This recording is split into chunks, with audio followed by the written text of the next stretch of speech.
Und weiter geht's.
To facilitate your assignment, we will be sending a special train carrying medicine, sanitary equipment, and personnel.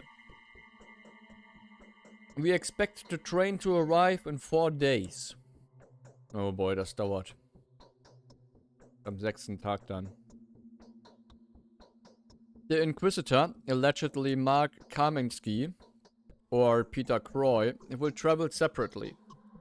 If the sanitary train reaches the town before the Inquisitor, the personnel and equipment therein will be yours to manage. The person in charge of the sanitary expedition will be duly instructed to collaborate.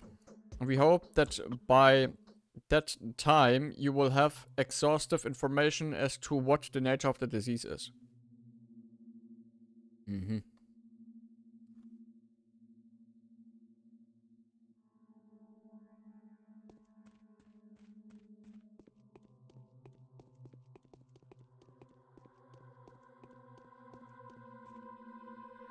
I'm having chest pain.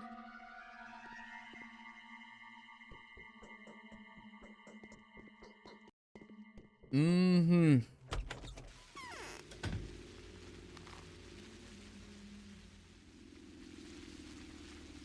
Ja, was machen wir jetzt als erstes?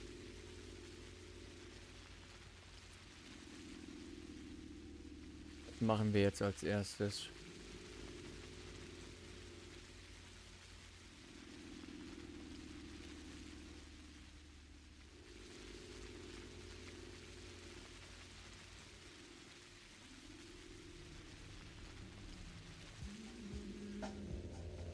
Ich würde mal sagen, wir gucken erst wieder bei den Keins vorbei, wa?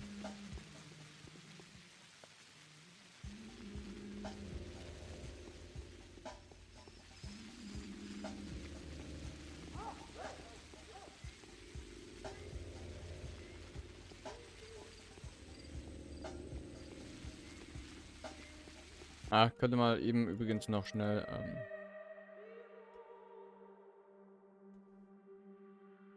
sollte ich vielleicht in Zukunft immer dabei schreiben, welcher Tag wir gerade sind im Spiel. Bei welchem Tag wir im Spiel gerade sind.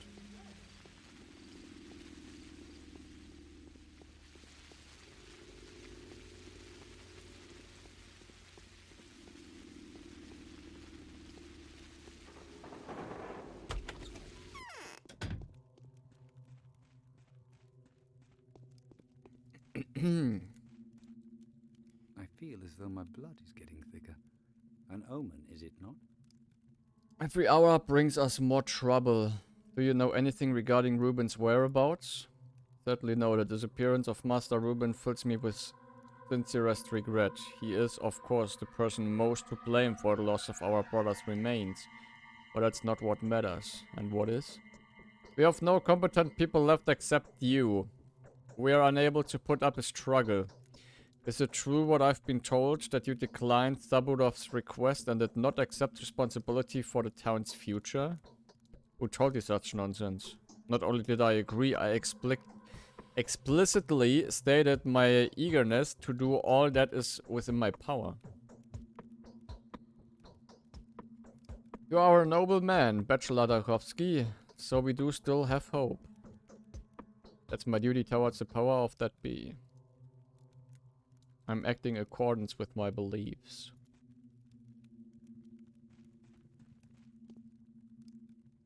Also Ruben ist weg. Oder was? Der einzige verbleibende, der einzige Medic hier. Dann wäre ich ja der Letzte. Das ist schlecht. Der Letzte und Einzige. Ich hatte Hoffnung, dass der Typ mir hilft. 39 Leute infiziert, 38 gestorben, 11 vermisst.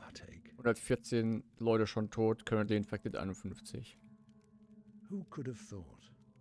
A plague is staring us in the face. That's how much his demise means. My dear doctor, misfortune is a regular guest in our family home. A new calamity has befallen us. The house in which Ruben lived and worked has been tainted by infectious mold and fallen prey to the looters. Our messengers searched every nook and cranny. Neither Ruben nor Simon's body are in the house. Some of the people that helped to undertake the searches are paying a terrible price. They've contracted the sand pest. How would you explain the absence of the body? Oh. It appears that once the infection began to spread across the house, Master Ruben decided to remove the body. He must have taken it to some hidden location that he considered safe. However, since we still haven't heard from him, we can only infer that Ruben is dead. Let's hope that Ruben will get in touch soon. Something tells me that that isn't going to happen. Are you going to ask me for help? Please help us recover the body, Doctor. We are already much in debt to you for having identified Simon's killer. It's not your fault that the truth has turned out to be so distressing to us all. I implore you to help Simon and us once more. Find my brother's body. The task is far from trivial. Where do I even start? Someone may have been seen something. I believe you made some useful acquaintances in the town's slums. Not to mention we have all manner of lowlife here. Could they know something? Speak to my brother Victor. He's much better than me where the practical side of things is concerned. It's offered to hunt the elusive enemy and evaluate the chances of necrosis.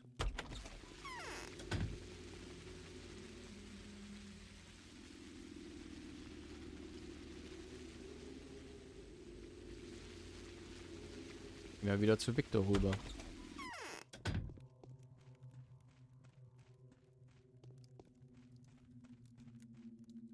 If we conquer our passions, it is more. Every hour brings us more trouble. I'm looking for your brother's body, Victor. Do you have any ideas on the subject?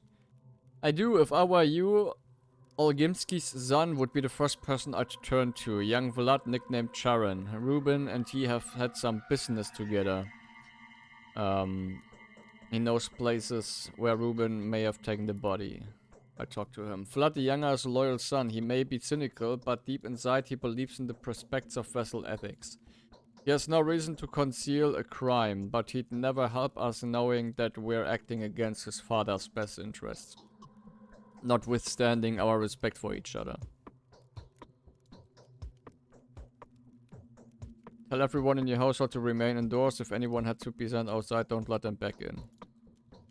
But abandoning them in the middle of the perilous night? No, such people will have to go to the isolation ward first. Sabudov promised me that the ward will be set up soon. Ja, ich weiß, dass Blatt da unten ist. Das ist aber eine Other Task.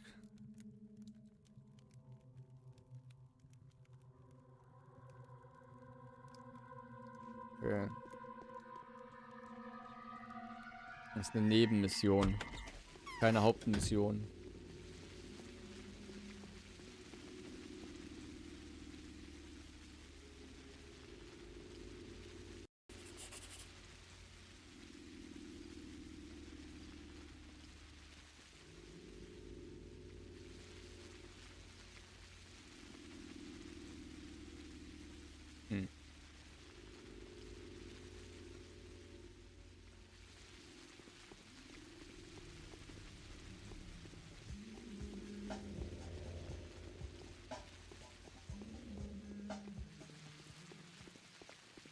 Draußen ist ja gerade gar nichts mehr los, wie es aussieht, oder? Es waren doch immer Leute rumgelaufen. Und jetzt niemand.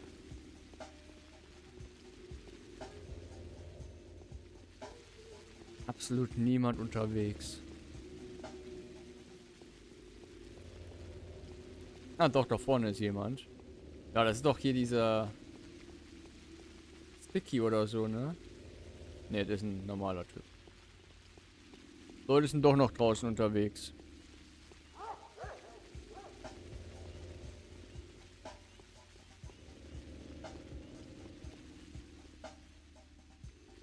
I'm sick, I'm in agony. My head seems to be filled with lead, my insides burn. Could you please donate a couple coins for me to cure myself and my family? I'll repay you. I spread the word of your untold magnanimity.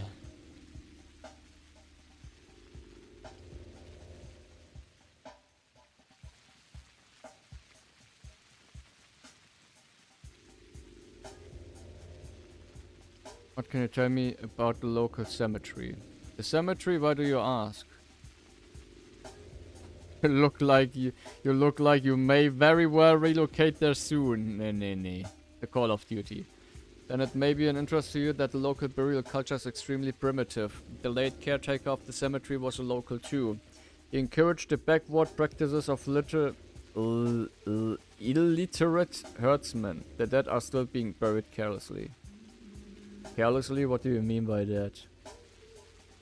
The bodies aren't always interred. The locals believe the earth to be their foremother. Only a selected few get buried into the ground. The rest have to do without. Some are buried deeper while others lie much closer to the surface. What do they do to the bodies that are not interred? The kin doesn't show anyone what they do to their dead. I never belonged to the kin anyway. The cemetery is perforated with holes. They drag the body inside and in a day they pull out a leather parcel and pay their respects to the dead. Don't the local authorities care at all? The kin governs itself. Big flood doesn't bother them as long as they keep generating profit. They're on their own, so what? They break no law, so they're allowed to do whatever they want at home. They are constitution unto themselves. They follow their ancestors' rights. This is utterly barbaric.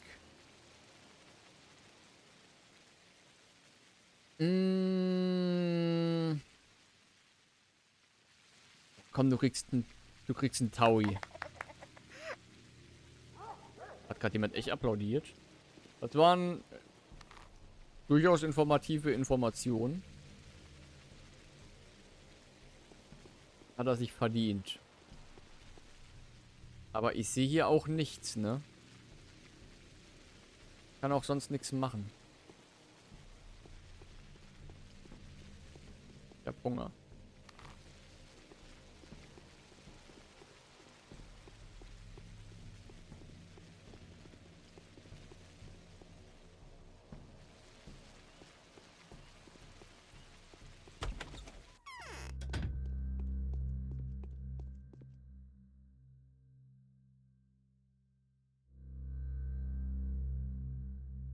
Oh, das Brot ist wieder günstiger geworden. 370, 400, ja, okay, die Bandage ist mehr wert. Das Brot ist günstiger. Ach, Brot. Zeug ist günstiger geworden. Was kostet eine Kugel? Eine?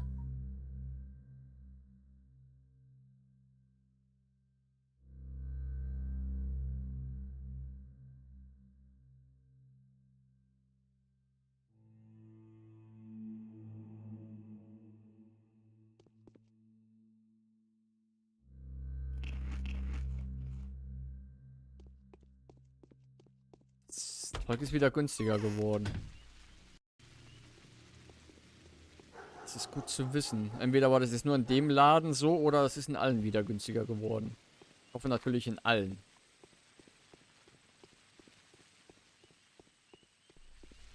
Ja, deswegen habe ich ja auch schon mal gesagt, ich traue den Keins nicht sonderlich.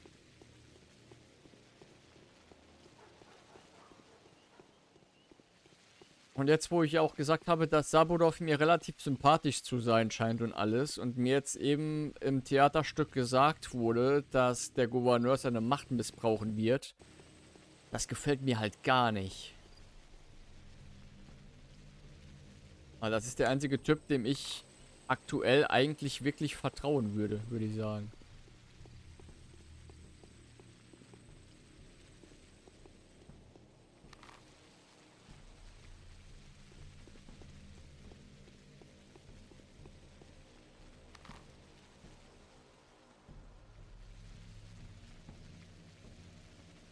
Aber wie man es dazu kennt, ne?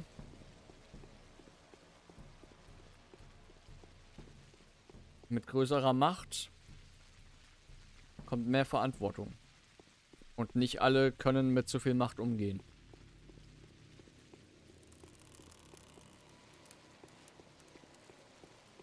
Ah, dieses Knarzen gerade, ne? Boah, wie traurig die Gegend mittlerweile hier aussieht. Überall.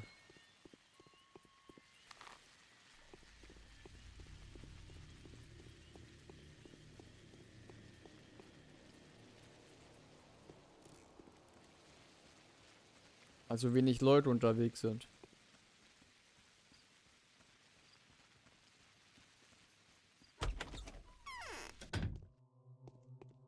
Grüß dich, Vlad. Where did those lazy bastards go? How can I help you? Ruben's disappeared. His home has been infected and looted. Neither his body nor Simon's was there. Where could he have gone? I don't know. I haven't seen him. Do you suspect that Ruben is dead? I do. Well, if neither Ruben nor Simon were in the dead house, that means Ruben has at least attempted to move the keeper's body to another place. Otherwise, we would have to surmise that everyone has stolen two infected bodies with peculiar, obscure purpose. Wouldn't you agree?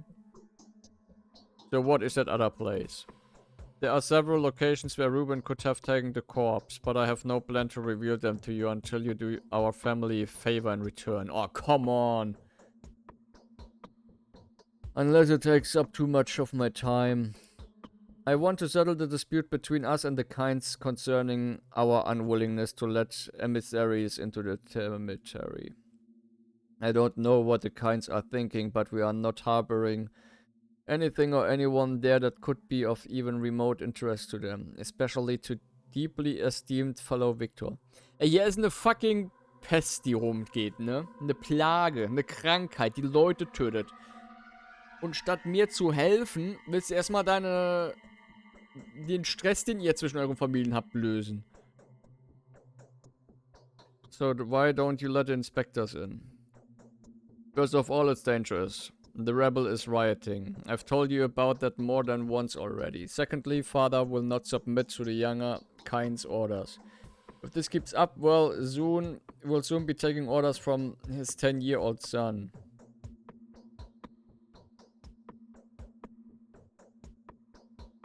I'm doing this not on the kind's orders, but at their request, and I act on my authority, not theirs.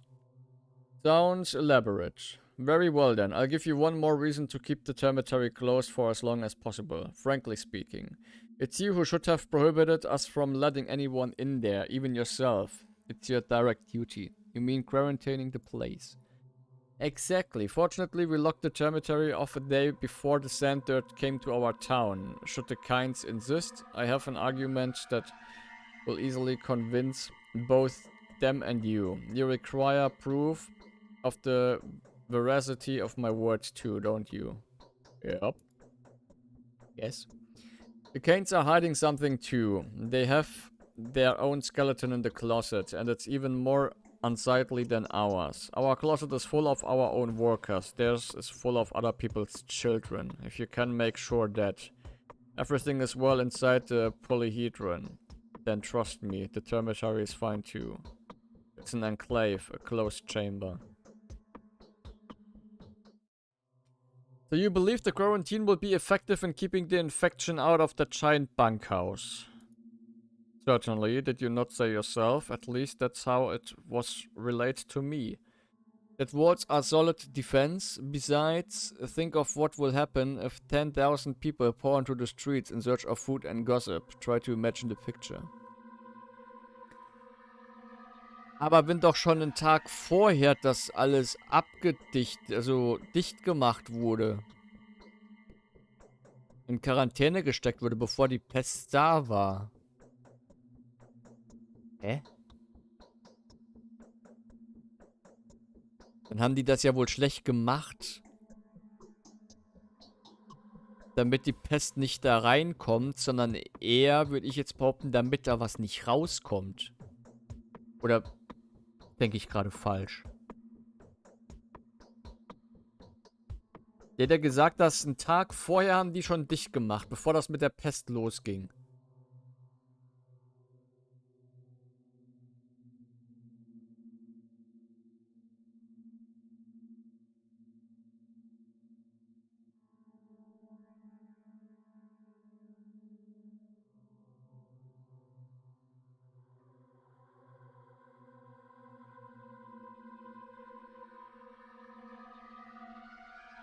We locked the termitary off a day before the sand dirt came to our town.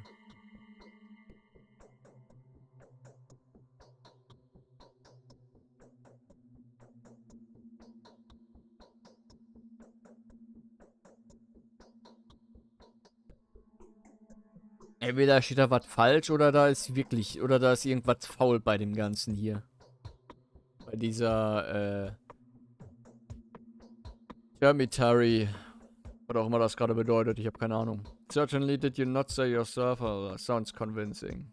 I'll inspect the polyhedron and talk to Victor, but I'll ask a favor of you in return, help me find Simon's body. Try to curb the righteous anger of the judge and the terrible Victor. They seem to have finally decided to harass my father to death. I have no doubt that no matter what he did, it's not his fault. If you do that, I will gladly assist you.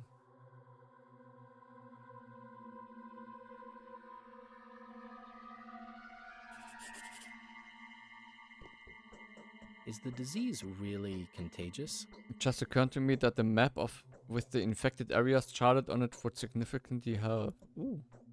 It may be surprising to you, but I've already seen to that. My men are now assigned to produce such maps daily. The cost of making one copy is a mere, let's see, 1,000 or so. I'd like to buy right now. I am crushed by these.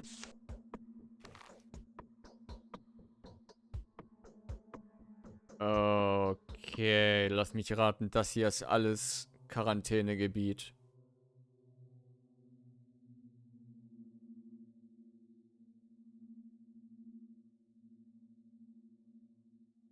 First block of the termitary. Muss zum Quarantänegebiet im Grunde.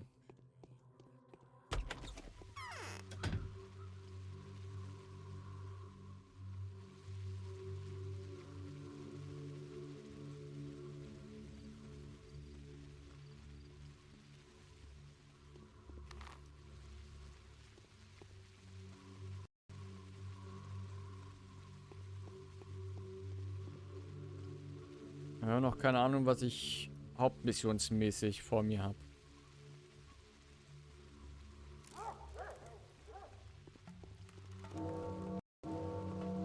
Uhr, guten Morgen. Oh, wait. Will ich?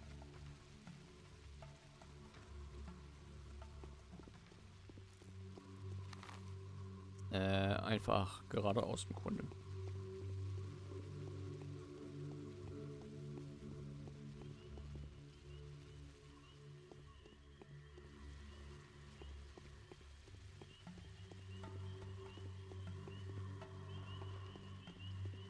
Also die Inquisition ist auf dem Weg hierher, aber wann die kommen, wurde nicht gesagt.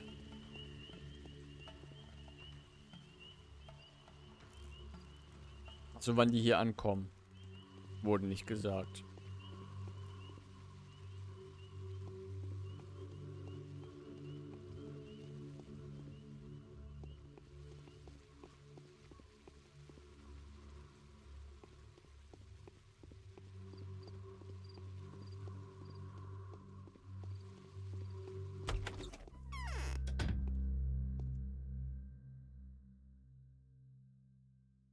Ja, das Essen wurde günstiger.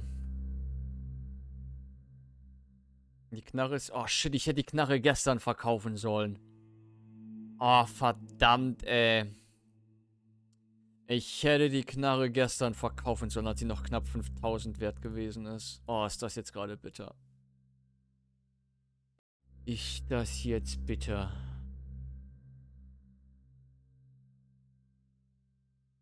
Ja, komm, was soll's.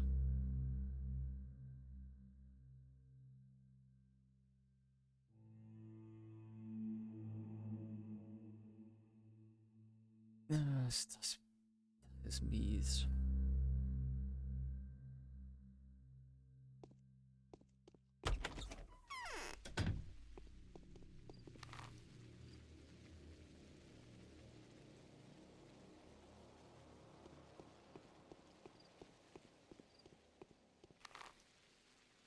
Warum haben sich die Preise auf einmal wieder so normalisiert? In Anführungsstrichen normalisiert. Warum sind die wieder runtergegangen?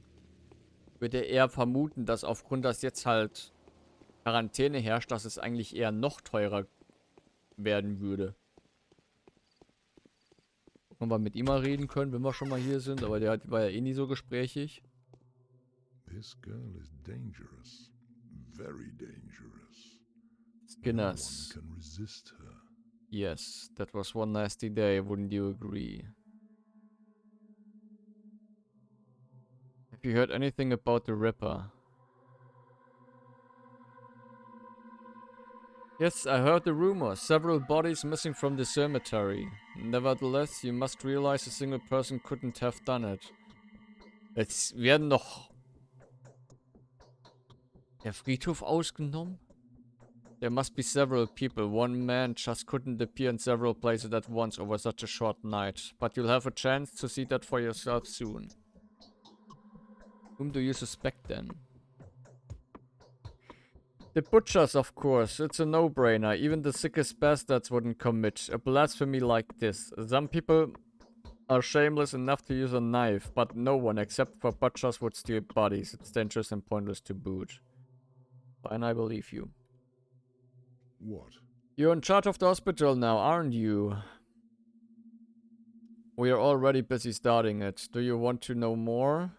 Is that the only reason why you came? No, as far as I understand, you are the person that keeps the native population in check, and that is why I need you. Most of your workers are from the steppe, aren't they?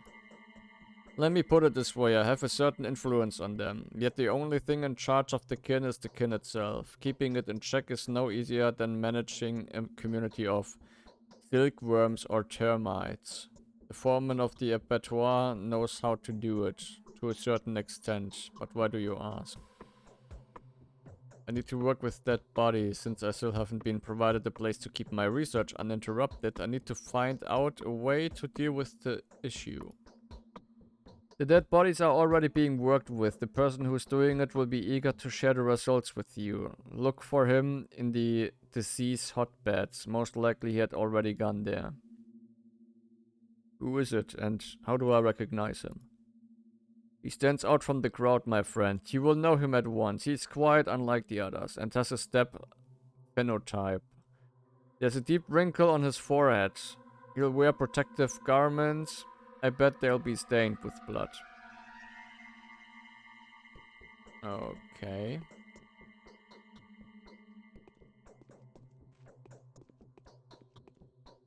Why are my children? I need a daily report of the amount of pharmaceutical drugs. I'm happy to relieve your mind, Doctor. We distributed protective and preventative drugs daily among the townsfolk, even the antibiotics. We've selected the drug agents from the list you gave us yesterday. Are you satisfied?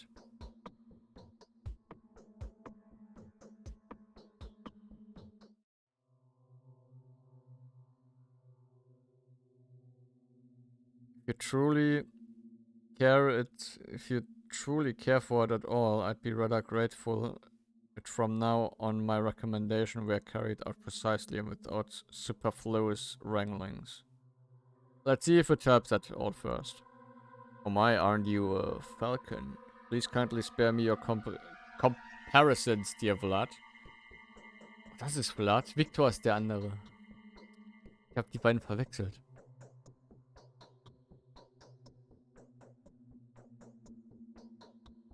Silence, you whelp. If only you had the slightest idea of what I had, what I've lost, and what I've given away to these people. The people whose interest you are so eagerly defending. You would cool your ardor. Okay. The Olgimskis, once the richest industrial of the area, are ruined now.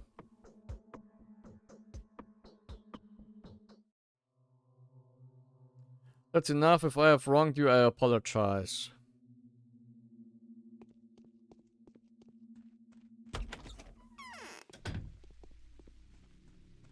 Keine Lust auf Stress.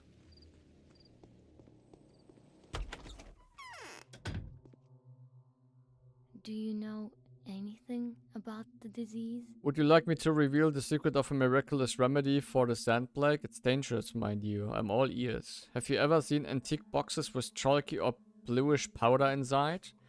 It has already fossilized in some of them. Have you already heard of the powders dubbed Schmauder sometimes? I've heard bits and pieces. All over the place, some are stored in caches in the house where the children used to play infirmary. The powder were lethally dangerous, you see. If anyone was to take that much drugs, it would damage their health horribly. But the children beg to differ like they always do. They helped once, so what if they do so again, is the line of reasoning.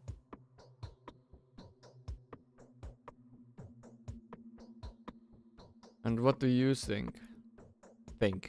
Some of them undoubtedly help. They poison the body, true, but they also poison the sand dirt out. I have no idea how it works. Perhaps there are antibiotics in the mixture. Others are indeed lethal, and every single one of them is extremely determined to your health. I have no doubts about that. The thing is, the kids were recently reminded of one of the caches. They've pried it open and now they cannot wait to test the acquired powders in an infected district. Lofa, Baker's younger brother, has already gone to do the testing, the fool. Where exactly? To the Silent House, I believe. That is where the infection began to spread from in the first place. And besides, it's connected to this terrible man-eater story. Children are always attracted to horror stories. All in all, I think you can stop them. If you ban the game, they listen to you. You are a celebrity doctor after all. So they have a whole cache of the powder stocked there, huh? They have probably only taken a few, but they know the places, so they will continue getting more and getting poisoned again and again. It's a lottery. No one can remember which powder is which, what the receipt was. It's a be cured or die situation. Alright, we'll drag Lofa out of this, and perhaps I'll find a use for the powder too. Okay. Ich hoffe mal nicht, dass der Scheiß teurer wird. Und wenn doch, und ich da noch eine Knarre besitze... Ne, ich habe die verkauft, ne? Scheiße. Aber wenn doch mal wieder was ist und ich teure Dinge in meinem Besitz habe, dann werde ich definitiv den Scheiß einfach mal direkt verkaufen. Für den nächsten Tag.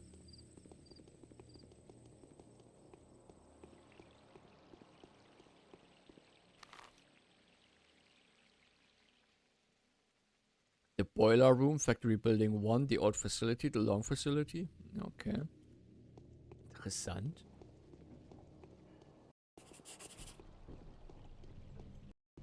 Manchmal gibt es dann immer noch diese...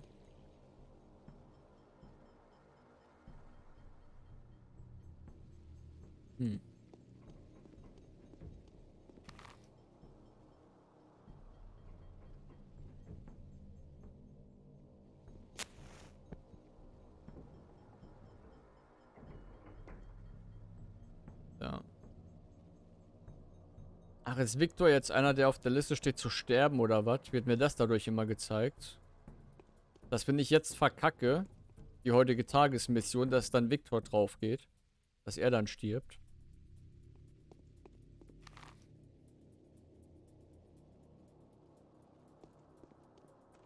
Ich habe ein ganz mieses Gefühl bei der Sache, dass ich jetzt in die verseuchte Zone reingehen werde.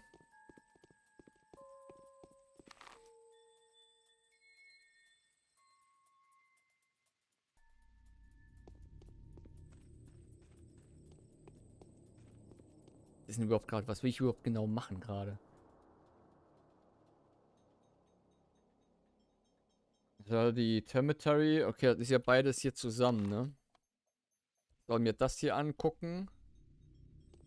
Und ich soll in das Silenced House. Warte, wo muss ich denn dafür lang? Das ist ja das. Also einfach geradeaus erstmal. Gehen wir erstmal geradeaus. Wenn ich nicht falsch liege, sind wir da nämlich richtig.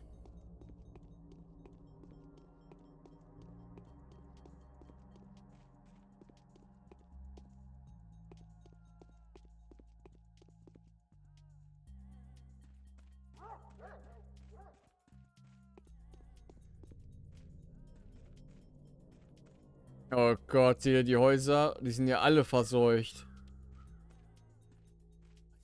Denn.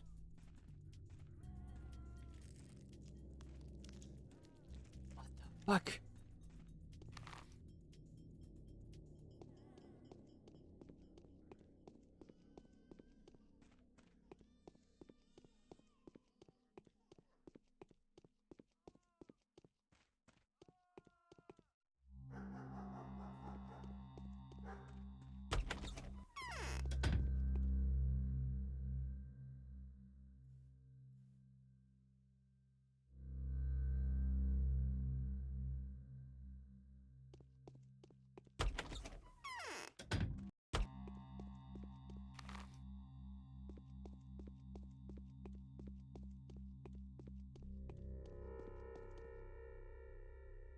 Oh Gott, ich habe da ein ganz mieses Gefühl. The infected areas are strictly off limits. Keep out. I've been granted emergency powers. You must have been informed by the governor. Yes, sir. We were, sir. I apologize. Better safe than sorry. Come through, but keep in mind, sir, they're all crazed, mad, and insane in there. Possessed. If they attack you, go ahead and run anywhere, but do not kill them. We'll have to intervene and beat you without any inch of your life, for they are innocent and in pain. So they are going to attack me, but not you. How in the world does that work? Well, you a stock. We patrol people have nothing to offer them but a good old blow on the head. And we won't let them out. They tried to escape. There's no denying that. They did. We taught them a lesson though. And we're protected too, thanks to you. Protected? Yes, sir. They've distributed them pills among us. Told us it was on your orders. Told us they're very much a good remedy to invigorate the body. But bad for the heart. Also, they make it so that your blood doesn't curdle no more. But rather fills them veins, making them bursty and thus shabby. Am I saying that right? They seem to be describing irgendwelche diseases. In which case you are correct, yes. Ah, Gott.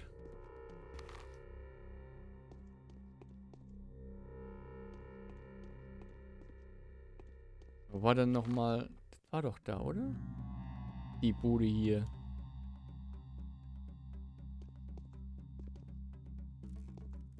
Falsche Seite.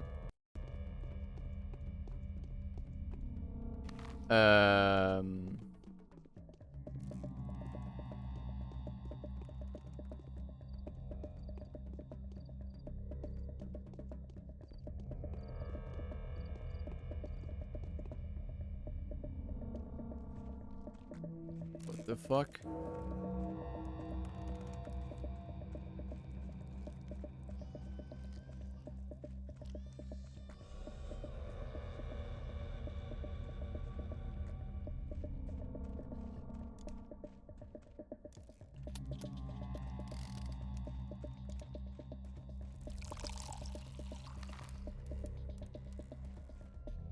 Ist das scheiße alle ins Haus gewesen?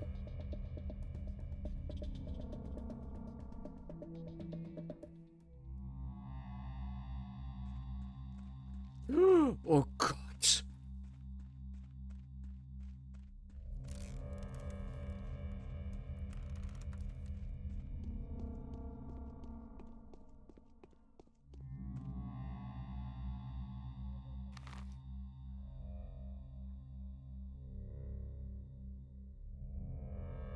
War denn nochmal der Ursprung der ganzen Scheiße?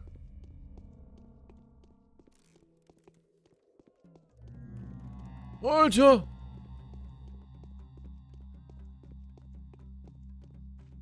Das sind einfach mal Gesichter.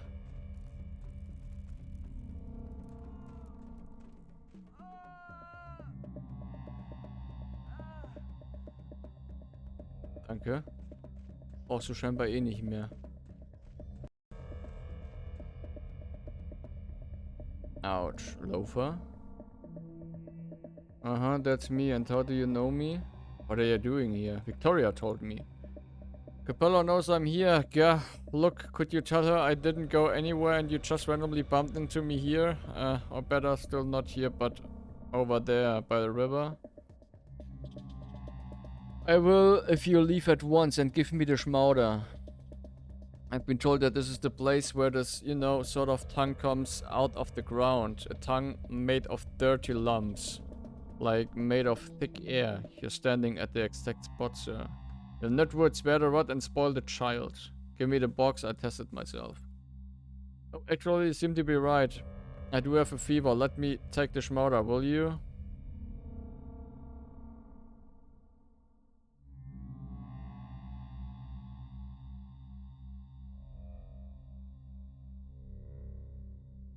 Got it.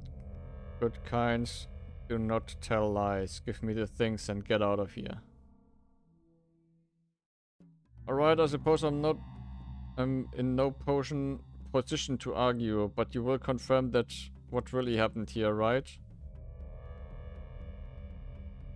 Give me the box already, will you? I don't like the prospect of you poisoning yourself.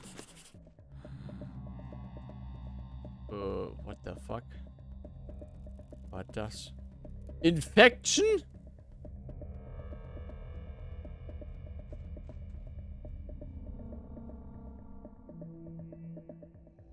Infection ist weg. Der Scheiß hat geholfen. Alter, ich bin fast tot.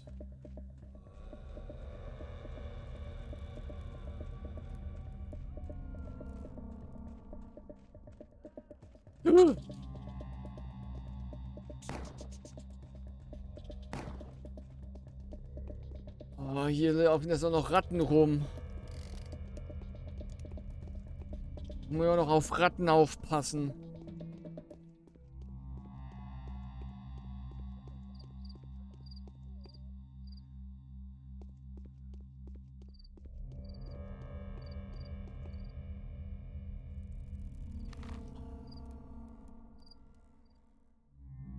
Ich will eigentlich nicht mehr in die Gebiete da rein.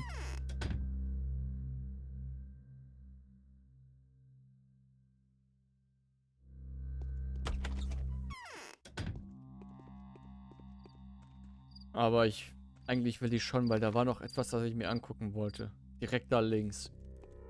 Das sah nämlich, sagen wir einfach mal, interessant aus. Speichern mal wieder. Aber ich werde jetzt sehr häufig speichern jetzt. Ich will hinter den Zaun hier.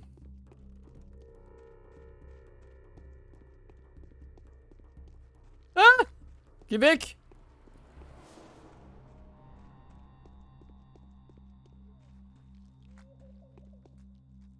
Ich sagte, geh weg.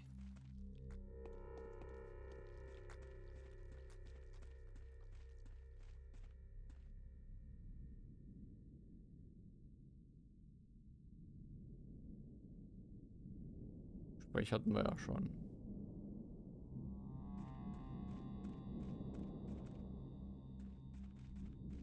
Was ist da denn los?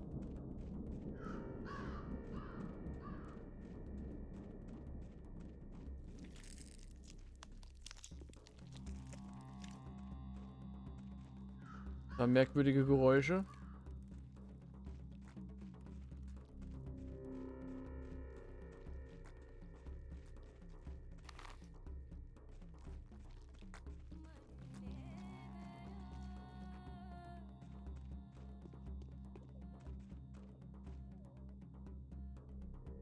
Oh, das gefällt mir alles absolut gar nicht, ne?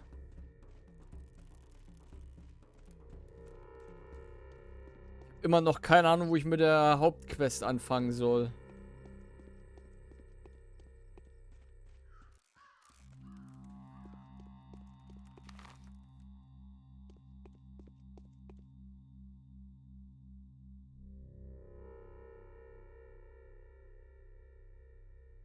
Hab das Schmauder doch getestet.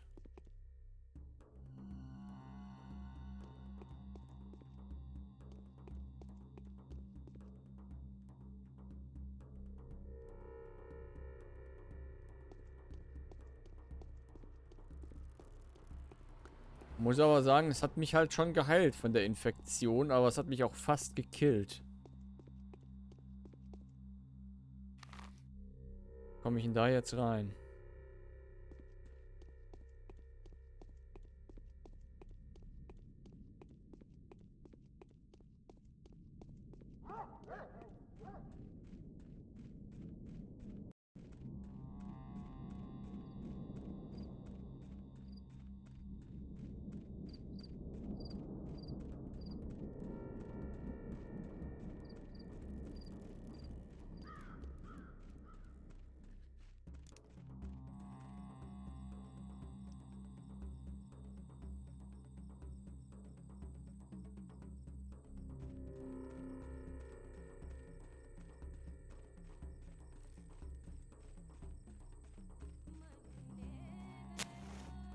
Kann ich da dann rein? Sieht nicht so aus, ne? Trotz Lampe ist ja stockdunkel. Und Dead End.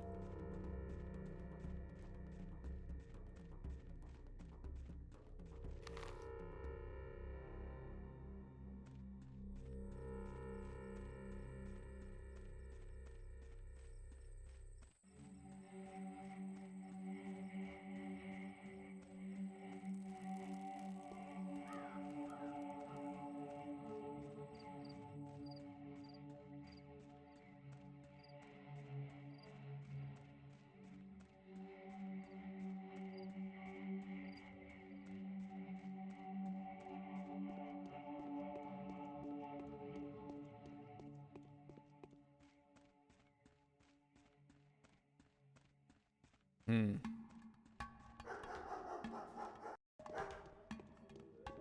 Wie komme ich da rein? Ist auch das, wo ich untersuchen soll, oder? Wo ich mich umgucken soll.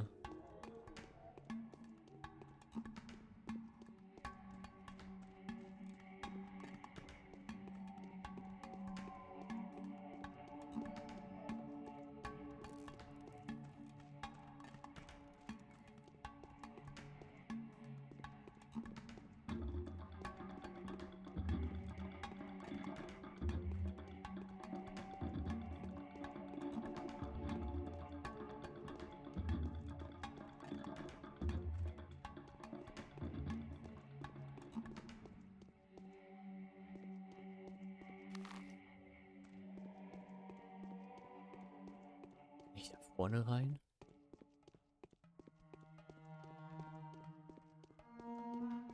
Was ist das hier für ein Ort?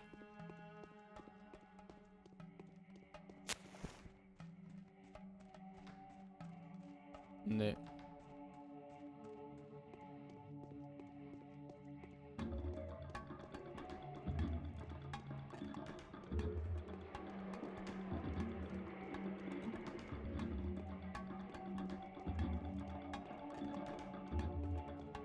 Ja. Kommen wir nicht rein?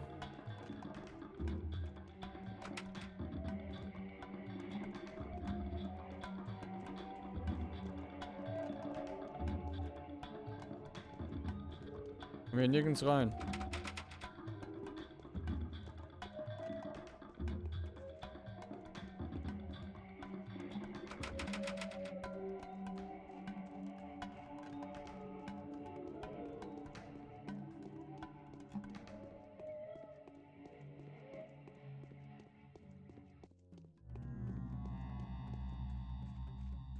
Wo muss ich überhaupt hin für meine Hauptquest gerade? Ich habe da immer noch 0 Anhaltspunkte.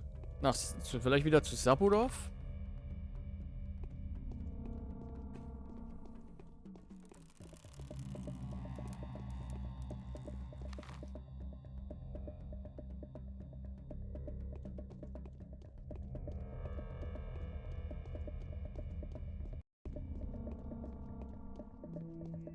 Ist ja nur eine Nebenmission. Wir haben jetzt schon gleich 11 Uhr und ich habe noch nicht mal einen Anhaltspunkt für die Hauptmission.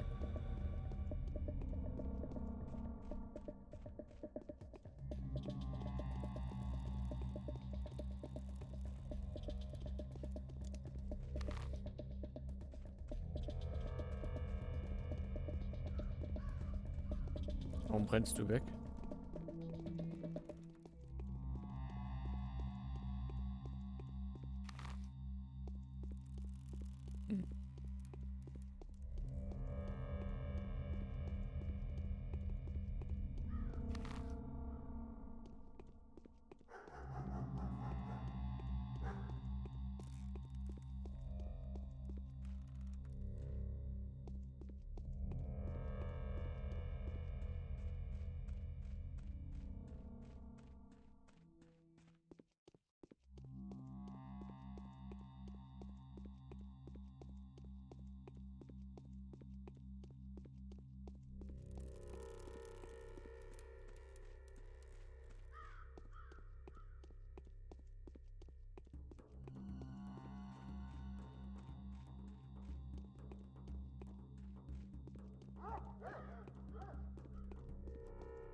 Ex-Ratte.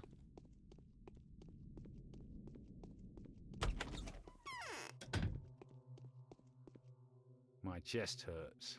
We are doing worse than ever. The infection is spreading. Where will the hospital be set up? Vlad Orgimsky is in charge of his matter. He has agreed to provide funds and manpower. Talk to him. What about burials? Who has assumed responsibility for burying the deceased? The volunteers don't see a danger there for now. The townspeople are coping on their own. Why does that interest you? I need tissue samples from someone who died of the sand fever. Yes. Makes you say that the disease is spreading quickly. The neighboring districts is almost entirely steeped in infection by now, and even though the powers that be have informed me that help is on the way, I doubt that they're aware of the rate of spread. But let's not lose hope. What are you working on now?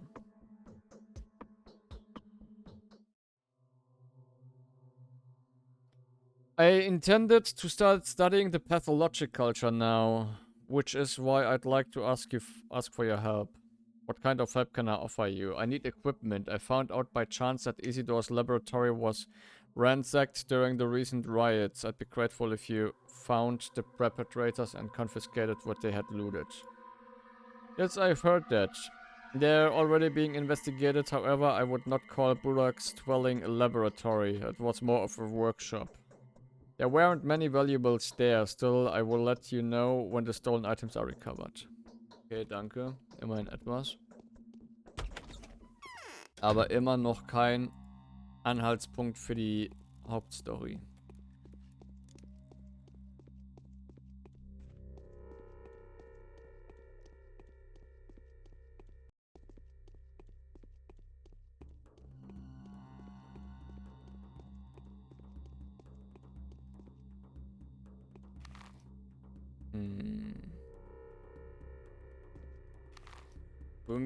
Zu wem könnte ich denn noch gehen?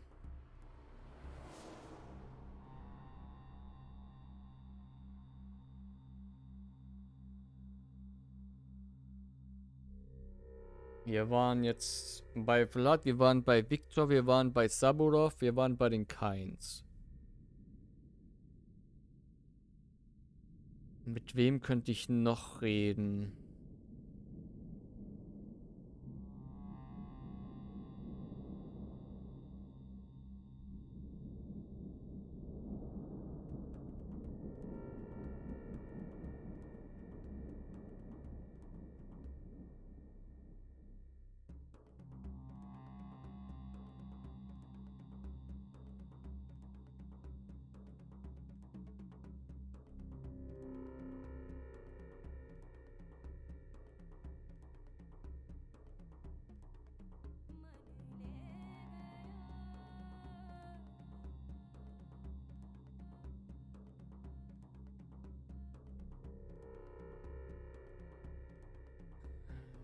Bei Victor kein war ja schon, ja.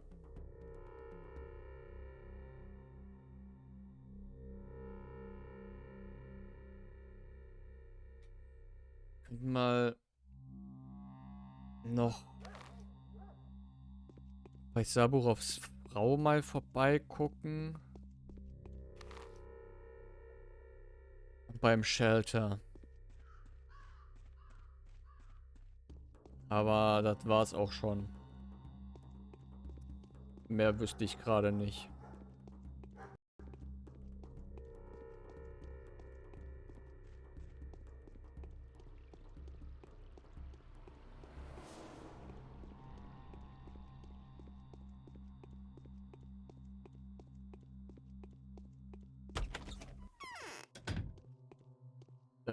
Hi? Ach, das ist hier der Changeling, den man auch spielen kann, by the way. Why are you giving me that look? I don't bite. I shall see to it that the people of Gobos Taglua, who will of necessity have to surrender their lives to me, will not have given them in vain. The new generation will not include mortal enemies. The new world will be built on universal love and concord.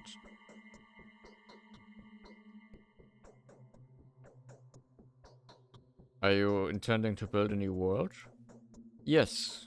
We'll exterminate all those who try to play the antagonism of day and night, or of reason and the earth, to their own advantage. We'll exterminate those who've made the Olgimsky and Kain clans the banners of this war. We'll exterminate those who'll use the powers of the tree mistresses and the will of the head of houses to fan the flames of its meaningless strife.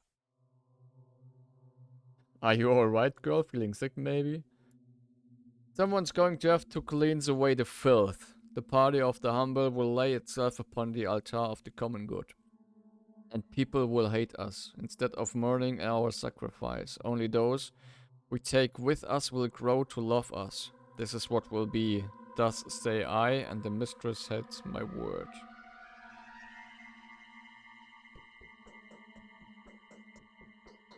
So how are you going to cleanse away the filth?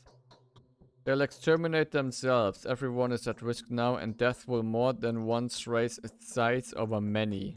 And these days, death is bound to raise its sight above every link of the Taglua. But since we foresee these moments, we'll mercifully save many from this terrible reaping. With your permission, I'll now leave. Wollte eigentlich nur mit ihr reden. Shh. Did you hear that? The end is nigh. Only a miracle can save us. We have to hope for my girl. There's no other choice. Well, I think it's just the beginning.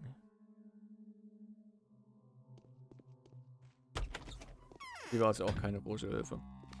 Dann gehen wir mal zu dem Shelter. Ich könnte eigentlich auch mal mit ihr da reden, mit Julia.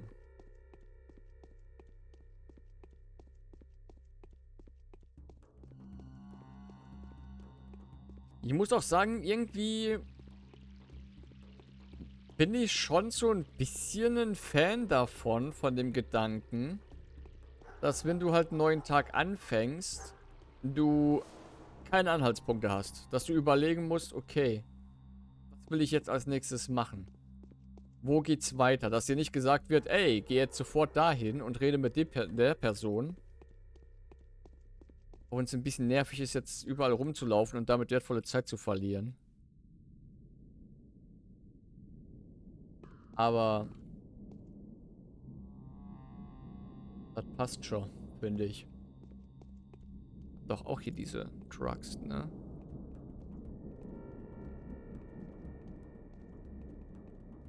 Hm.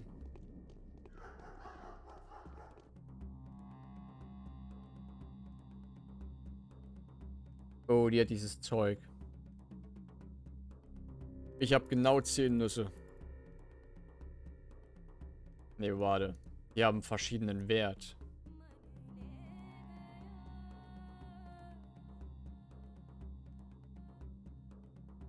Das ist ja interessant.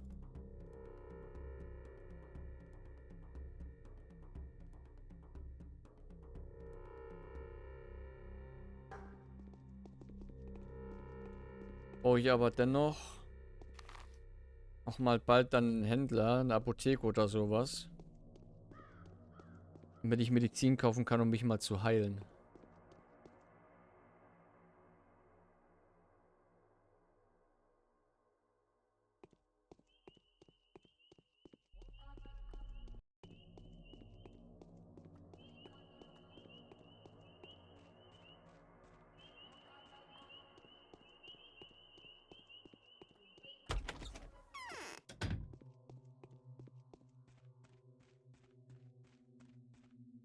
I'm afraid I'm of little use now.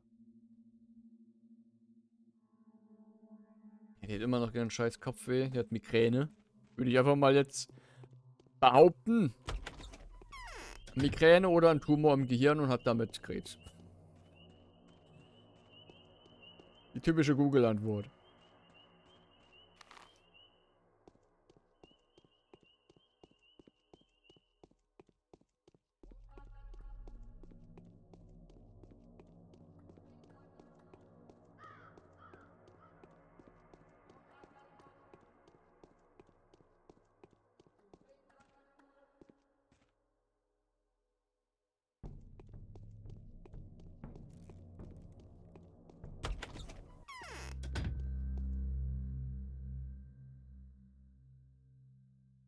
Neomycinum, an antibiotic that kills microbes on the organism and suppresses the corona. Study decrease the number of pharma, blah, blah, blah, does not slow down the rate of infection. Unable to destroy the disease, but can halve the level of infection. Nice.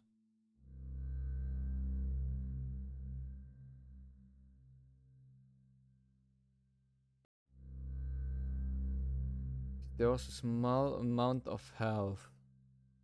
Besser als nichts, würde ich mal behaupten.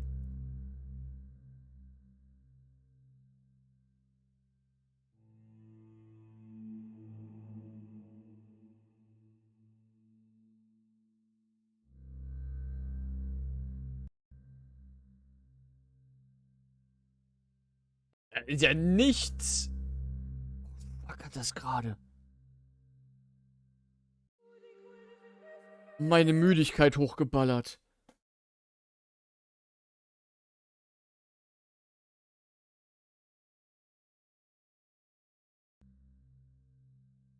Jetzt habe ich den Scheiß, den ich nicht brauche. Kaufen wir mal wieder. Das war alles andere als nützlich für mich. Hat sogar jetzt Minus gemacht wegen dem Scheiß. Fuck.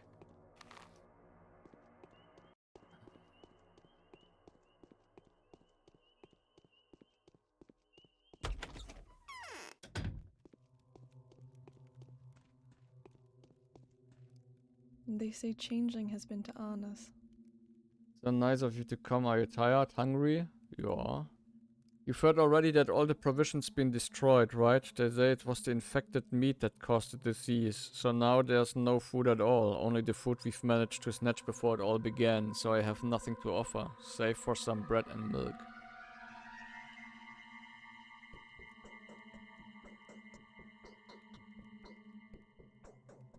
Save it for a rainy day. Milk and bread are not that bad. The train must arrive soon. Let us all hope. Take care of yourself. Wenn die das selber brauchen, dann will ich ihn jetzt ja auch nicht wegnehmen. Bin ich ganz ehrlich. Und das hat mir jetzt auch nicht weitergebracht. Planlos. Absolut planlos.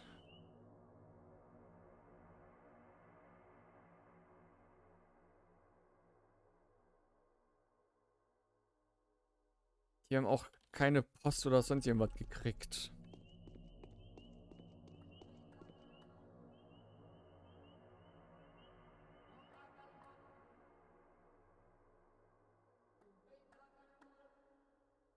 Hm.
Bin mit meinem Latein am Ende.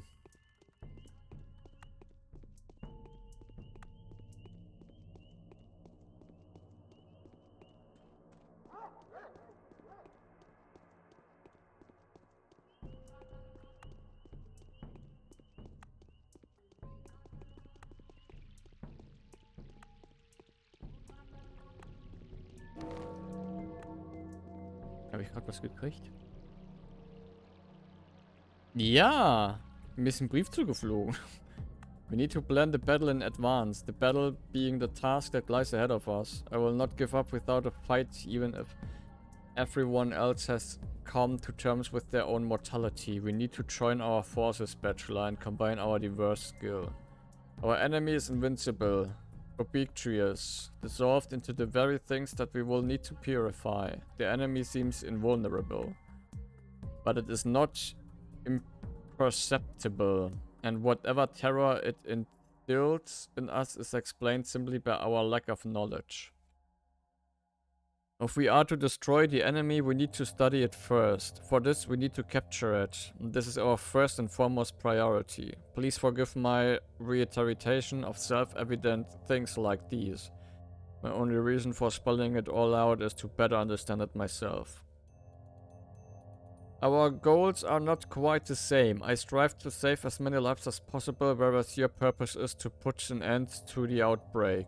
I've been told of your abiding desire to uncover the truth.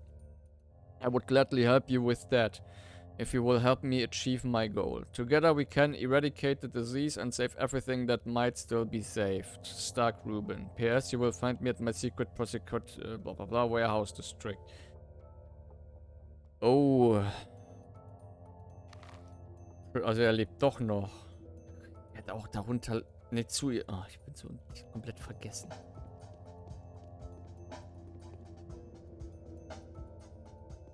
Ja, gehen wir ihn aber auf jeden Fall mal besuchen. Weil ich aber erstmal machen wollte, weil ich das bisher noch nicht gemacht habe.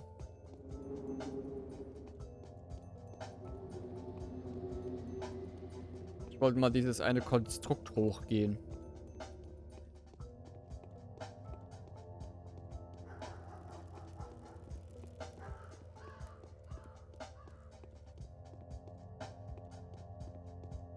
Das Ding da.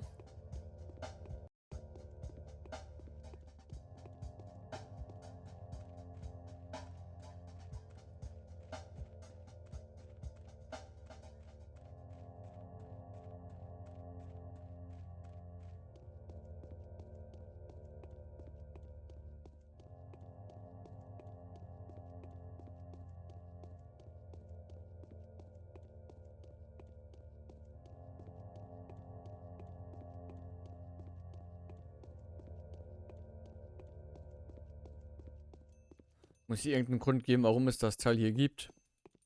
Nicht einfach nur um weird auszusehen und ein What the fuck Ding zu sein, wenn man das sieht, sondern muss doch irgendeinen Sinn haben. Hoffe ich.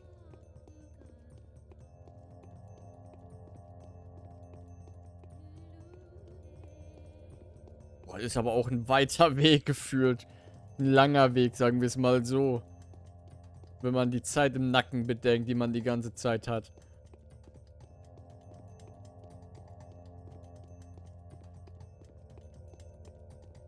Worst Case habe ich ja vorher gespeichert. Das ist jetzt alles so.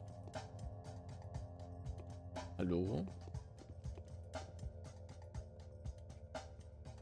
You can't go inside or else the tower will topple. Do you think this is funny?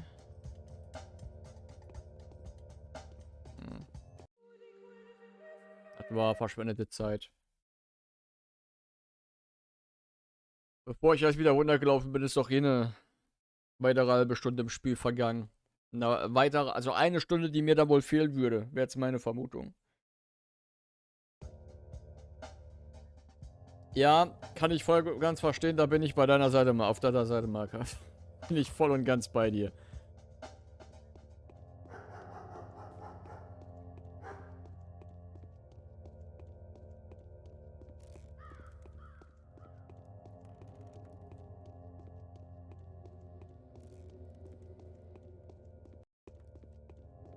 Muss jetzt irgendwie an Medikamente komme, die mich wirklich heilen können.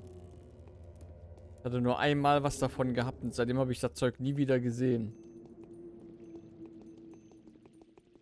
Ich hoffe, dass das Zeug nur selten ist und nicht, dass ich, weil ich es einmal benutzt habe, dass das so meine einzige Rettung gewesen ist, die ich bei mir hatte.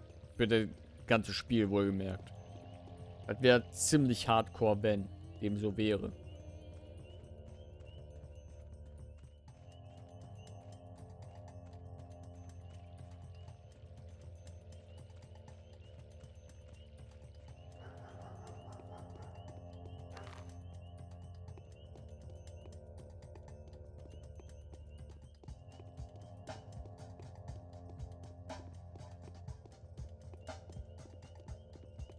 Frag mich ja auch, ob das Spiel mehrere verschiedene Endings hat.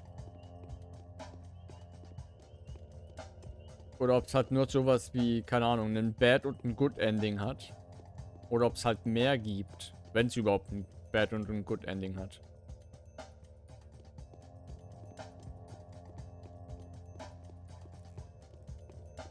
Also, wenn es überhaupt mehr als nur ein Ende hat, sagen wir es mal so.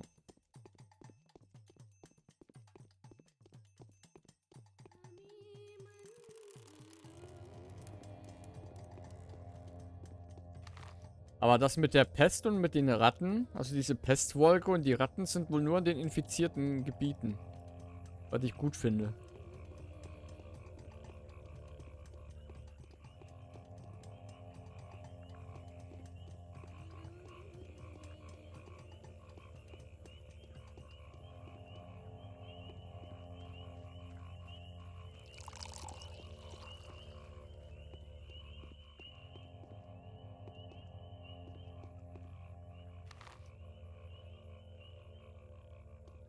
Oh, Wand.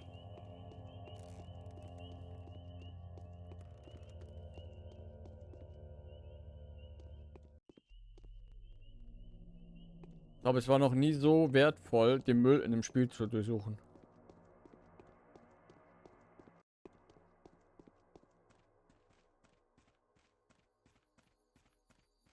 Kann ich da eigentlich auch rein? Nee.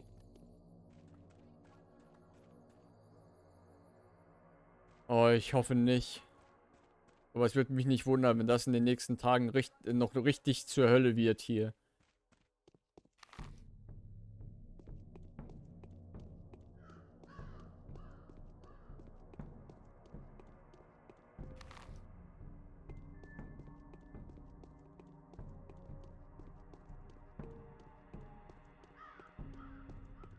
Ich habe auch mittlerweile so das Gefühl, dass die Zäune nicht einfach nur Zäune hier sind, sondern dass die auch schon einen Sinn haben.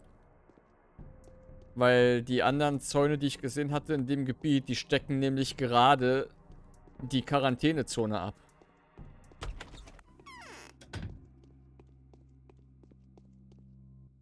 I'm on my last legs. I can't take it anymore.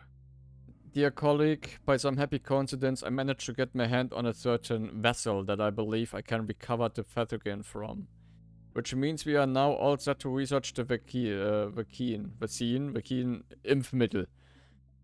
But odd as it may sound, I'd rather avoid tapping into that source I mentioned, unless I absolutely have to. I'd rather examine the samples that can be procured from the dead tissue.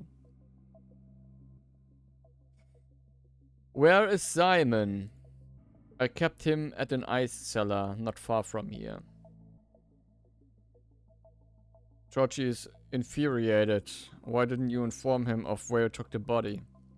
Because I'm not done with it yet. Besides, I'm all alone here. The moment I had an opportunity to send a message outside, I used it to bring you here. Your presence is more important than other considerations right now. Would you kindly hear what my request is? Sure. I was going to ask you to bring a sample or two from one of the infected quarters. Be doubly careful though, and make sure to get the dissection fully cleared with one of the rulers. Else the risk would be twice as high as needs be. I'd go myself, but there are reasons that make it impossible for me to leave Simon's body unattended.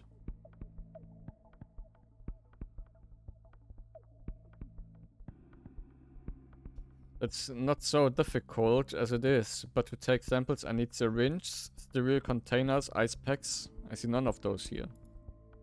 As they search for Isidore's killer, these savages wrought havoc on what laboratory equipment we had, and after the rumors of your discovery reached the townsfolk, most medicants and reagents were stolen. Regrettably, I was unable to control it.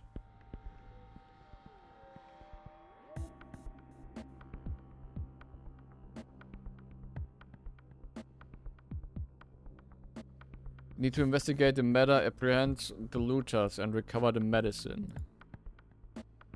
You pay a visit to Governor Zabudov. I wouldn't go to Vlad if I were you. He's too resourceful and too inclined to drag you into his schemes. The Kynes are also out of the question, as anything that leads Georgie to me would likely result in Simon's body being removed, and I still have a lot of work to do. Sounds reasonable. Also wieder zu... jetzt habe ich hier nicht mal meine Hauptquest. Die kriegt man also erst ab 12 Uhr ungefähr, wenn man... Ja. Die Mucke.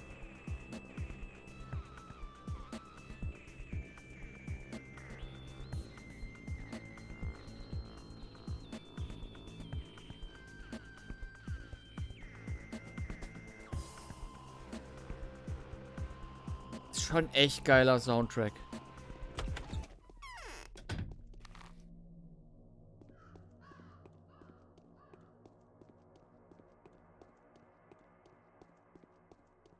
Hätte gerne da weiter gestanden, mit der Musik mehr zu lauschen. Aber die Zeit läuft leider davon.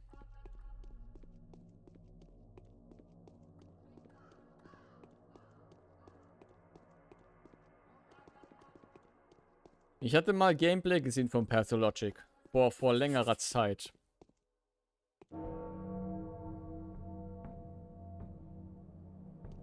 Und da habe ich auch immer nur jemanden rumlaufen sehen. Jetzt weiß ich aber auch warum. Ich habe nie gecheckt, so, hä, was passiert hier, was ist in dem Spiel überhaupt Sache, weil ich habe die Person nur rumlaufen sehen. Und habe nichts verstanden. Jetzt verstehe ich endlich mal was vom Spiel.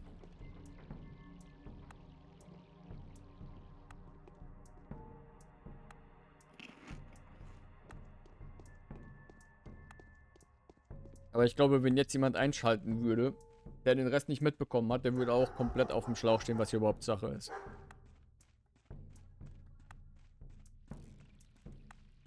Aber dafür kann man dann ja im Stream nachfragen, ne? Sage ich einfach mal so. Aber irgendwas Komisches am Gitter, aber ich will mir das jetzt nicht ewig lange angucken. Ist schon 13 Uhr im Spiel und die Zeit spielt gegen mich.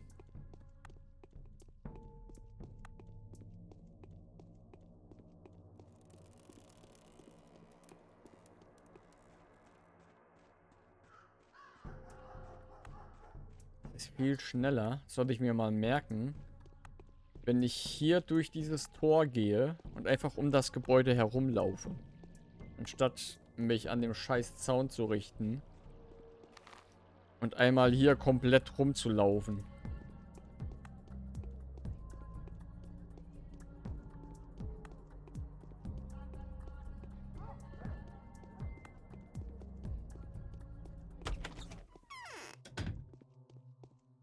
Is there really no way to cure the disease? I need to work with dead bodies. I was told that this work demands your sanction. Is that true?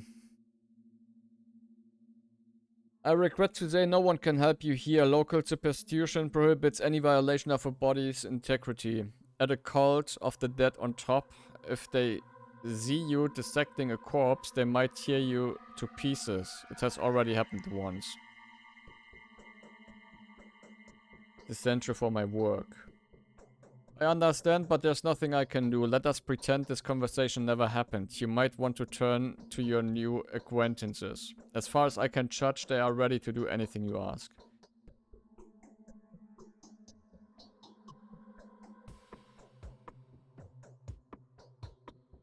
I'd rather turn to someone educated. This difficulty could be resolved by some rather sinister people. I am talking about butchers. Butchers rather obviously, with no qualms about cutting bodies. Tradition gives them a hereditary right to perform the sacred act. I've yet to see a single butcher in this town. Of course, Olgimsky had them locked up after another of their strikes. However, it is said that one on the eve of the blockade, a group of butchers did not make it back to the cemetery on time. Someone is hiding them. There is a house here in Earth whose dwellers know who it is. Take a chance.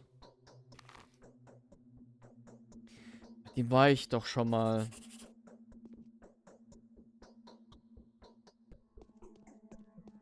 Und da haben wir dem Typen geholfen, dass der abhauen kann.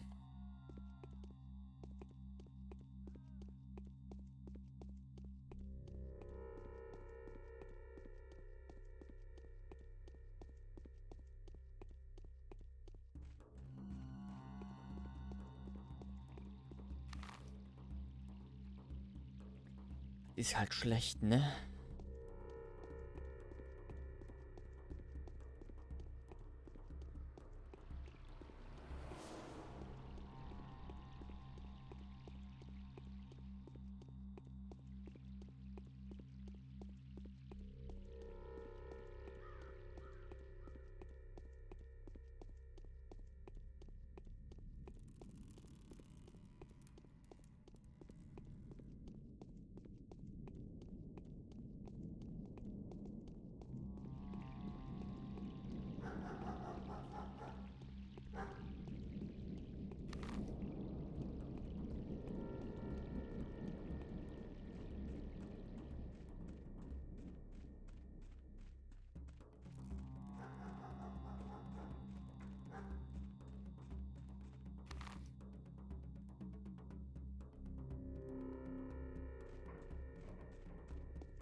Was sind das für Geräusche gerade?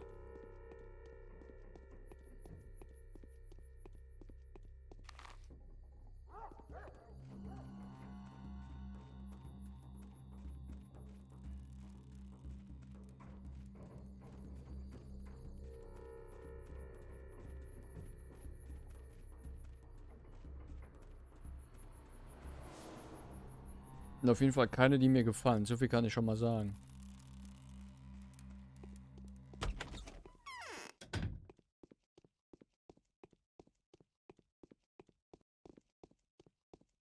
Perhaps turning inside out will help?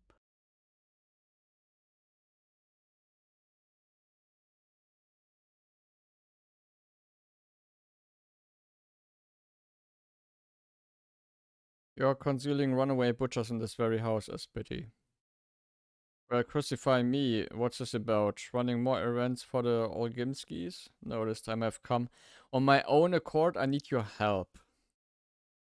Well, I gotta hear that. Why on earth would the wise serpent seek anyone's help? I need a tissue of a sandplague victim. You can only find dead victims in the infected houses. Since you appear to be alive, you have never entered a single one of them. Doch. You will have 5 to 10 minutes if you do, then the infection strikes with the expected results. Perhaps you could find a single runaway that would agree to help. What would he want in return? Perhaps I could find a lot of runaways that would agree to help if only I asked them to. And the same me will ask you for a favor then. Will you do me one? It depends on what you're planning to ask. You are influential with Olgimsky. Use that influence. Tell him to stop persecuting the runaways. It's no longer a revenge situation. But he's still all too eager. Take the guy quite some time to calm down, huh? Anyway. If he swears to leave alone the butchers that are now outside the cemetery, I'll talk 3 runaways into risking their lives. It's not like they have anything to lose anyway. Ja, probieren wir. Können wir machen.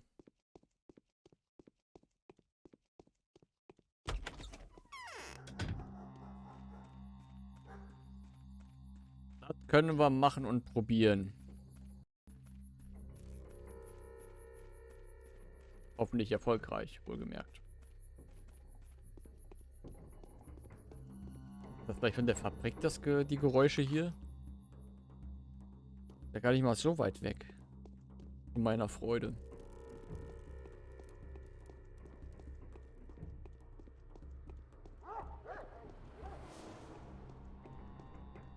Man könnte fast schon sagen, das ist ein Walking Simulator.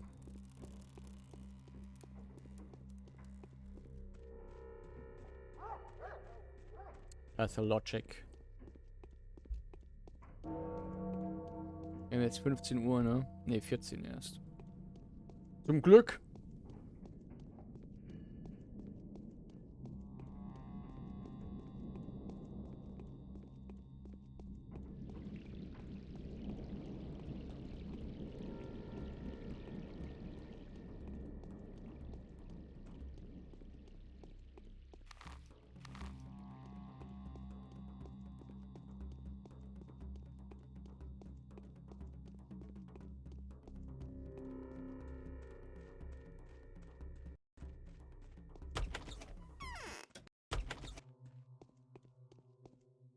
I can't breathe. I'd like to offer you a bargain. It has to do with your fugitives. Oh, come now. To my mind, there's nothing to discuss here. However, a good bargain always catches my attention, so...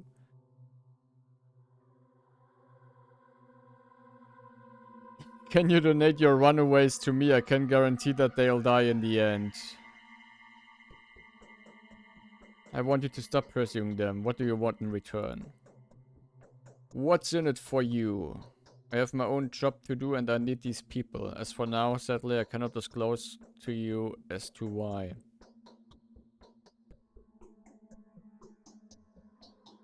And what would you be willing to offer? Ready to hear your offer. Let me see, I know what I'm going to ask. As a payment for my butchers, it's the unique resource you own. The one I'll never get my hands on. What is it? Your influence with the kinds. I'll cease to pursue the butchers if Georgie ceases to pursue young Burak. He isn't guilty. He has an airtight alibi against all charges, which I am willing to confirm. Let them leave him alone, agreed?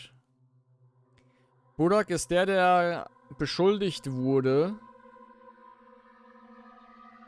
seinen Vater, also unseren Kollegen, und Simon gekillt zu haben, ne? If you're watching from, I'll inform the kinds as soon as I have a chance. Indeed, indeed. And I'd rather you convinced Ruben that young Burak has nothing to do with Isidore's tragic death. The thick-headed Ruben is the last one who still needs convincing anyway. The boy might be labeled a patricide. As if he hasn't had enough. You do see Ruben from time to time, I know that.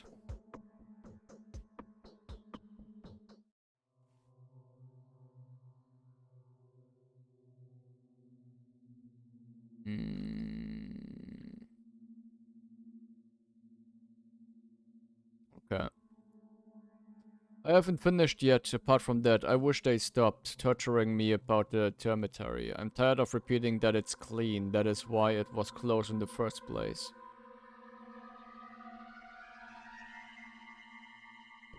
You know what? You've just suggested an excellent idea to me. How about this? You stop the persecution and I'll kindly spare the kinds my opinion on what's inside the termiary.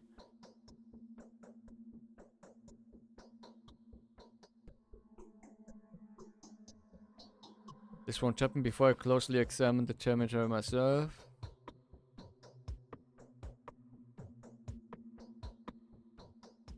You know what? For God's sake, if you put it like this, yes, certainly I was going to as well. It's no matter now. Now that the Skinners is infected, just like the crude sprawl before it, you have my word as a merchant. The thing is, I know you as a man of honor, damn it.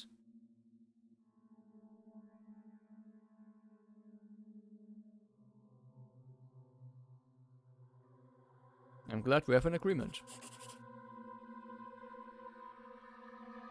Olgimsky has become strangely pliable. Apparently, he is mostly troubled by the cemetery. It has become a kind of Achilles heel to him. It is interesting to note that he asked me to solicit for young Buraks as he stands accused for the kinds.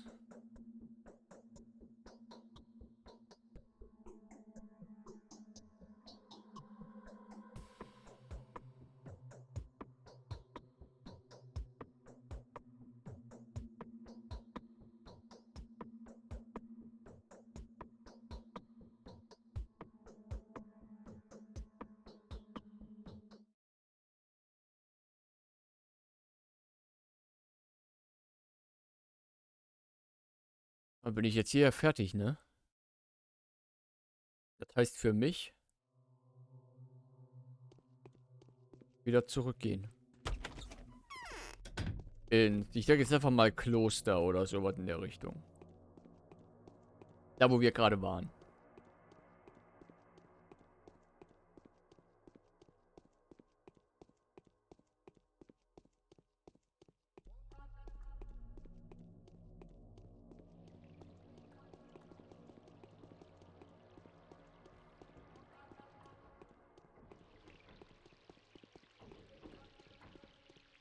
Muss eigentlich nur angepustet werden und ich bin tot.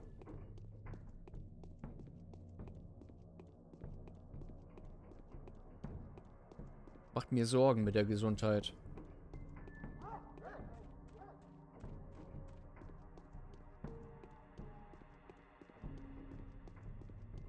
Muss mal irgendwann, wenn ich die Zeit finde. Ich glaube, die Nebenmission lasse ich erstmal egal sein für mich. Aber sobald ich die Hauptmission erfüllt habe oder... Ja doch, sobald ich das erfüllt habe, werde ich mal alle möglichen Apotheken abklappern. Für Heilung. Und wenn es sein muss, die Knarre dafür verkaufen. Ich hoffe aber nicht, dass das für den Fall kommen wird.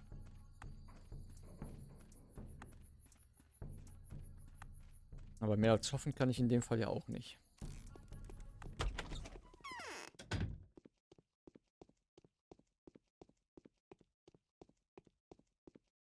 Is it really that deadly? Big Yes, Vlad it agrees. is. He swore that from this point on not a single runaway in the town would be killed on his orders. Proof?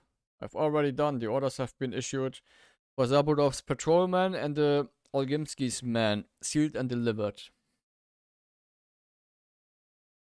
Fine then. I'll send 3 butchers to the infected Skinners. They'll be waiting for you there. If they manage to find the dead body, cut it and survive to see you, that is. Follow them in an hour. They may die before you reach them, so waste no time. Why do you want them to split? That enhances the chance of success, doesn't it? I strongly advise you to conduct reconnaissance before you go to the infected district, perhaps for the field trip well. Rumor has it, the place leaves you less chances than a mincing machine would. The patrolmen guarding the infected houses have already consumed half of the confiscated drugs.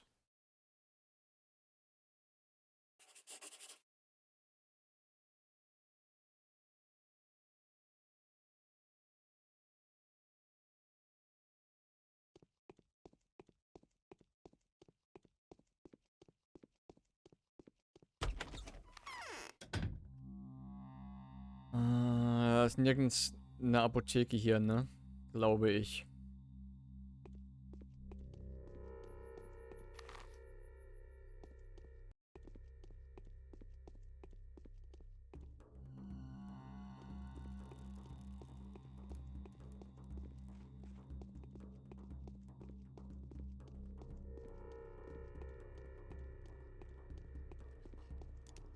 Habe ich überhaupt noch Schuss in der Knarre? Würde mich mal interessieren.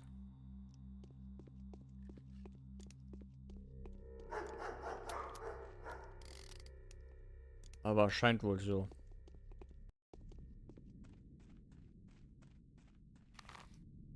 Laufen die wegen meiner Knarre in der Hand? Ich meine, ich könnte es verstehen.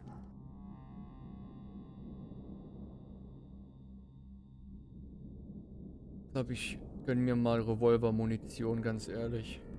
Ich habe keine Nüsse mehr. Die wollen keine... Die wollen dafür sowas haben. Das ist interessant.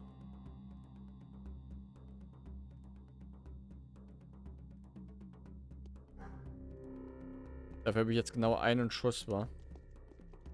Einen Schuss mehr.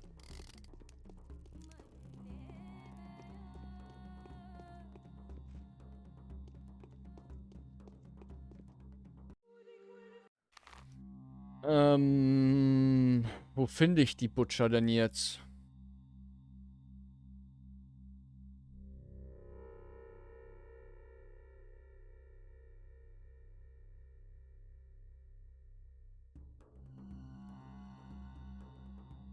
Oder muss ich dafür jetzt da reingehen wieder? Och Mann. Ich hab da echt keine Lust zu, wieder hier reinzugehen. Fällt mir da drin einfach null. Vor allem nicht diese Pestwolken. Vor allem, weil ich auch so wenig Gesundheit habe.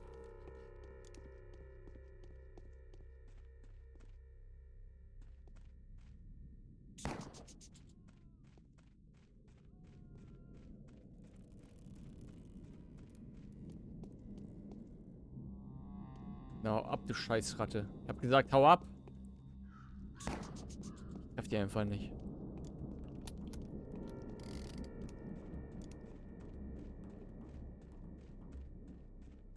Okay. Überhaupt nicht random.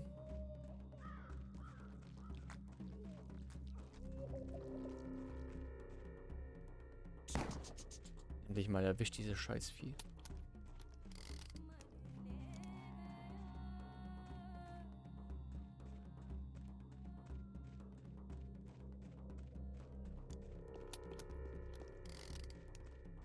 Oder bin ich jetzt noch zu früh?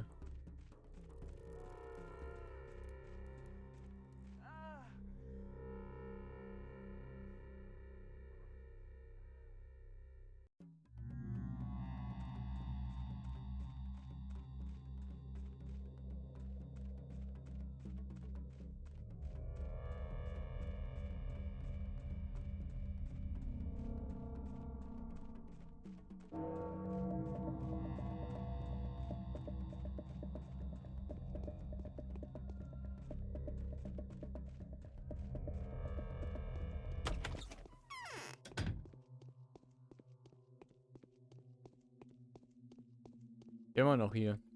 I can barely stand. Am I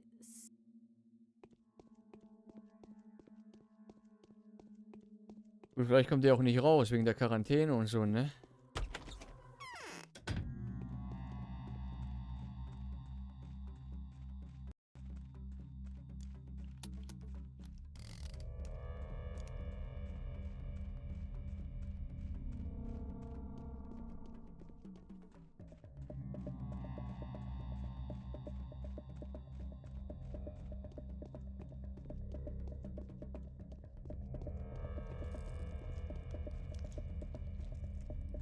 Der gerade schon.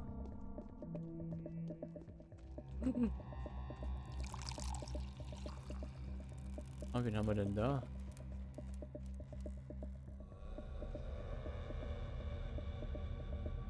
That villain to chop up a lad like that. He must know his trade well, trussing carcasses and like that.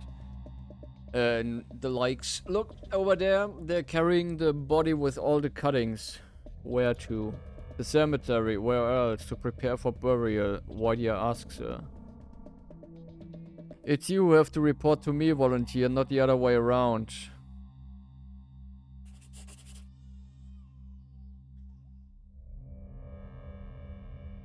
The body that the butcher had cut open was taken to the cemetery. There's wo?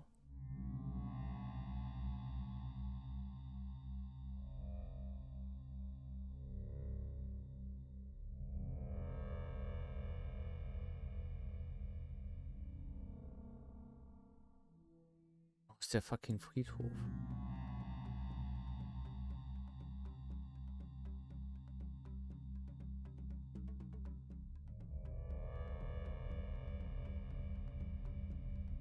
Ich habe den Friedhof noch nicht ein einziges Mal im Spiel gesehen.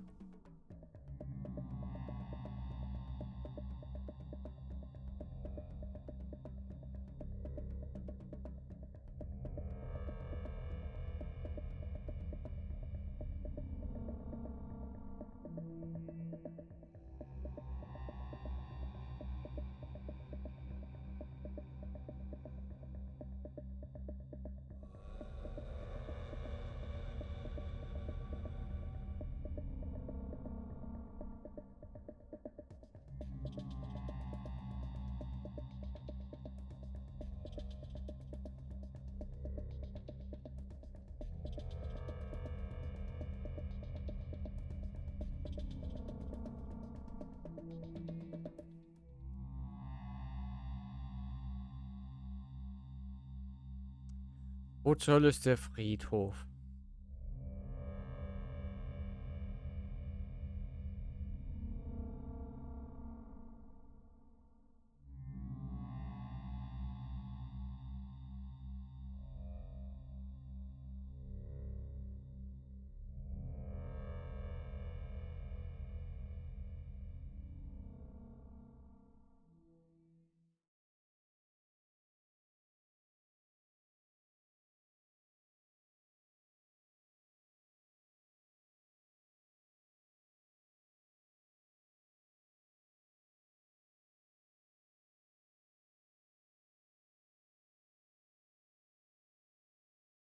Hm.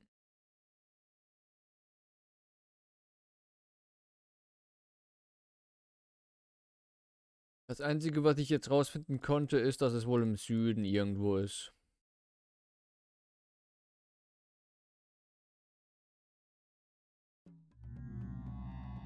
Hätte ich das den ganzen Weg wieder runterlaufen.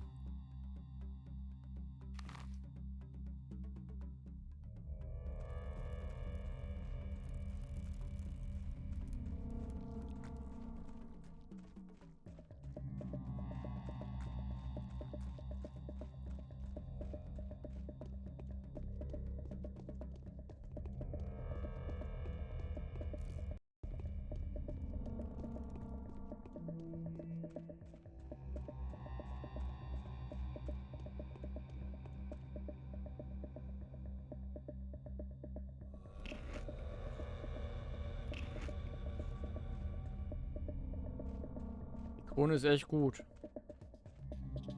Macht die Müdigkeit gut runter. Und dann halt auch nur immer was dabei haben, um direkt was zu futtern. Aber ist okay.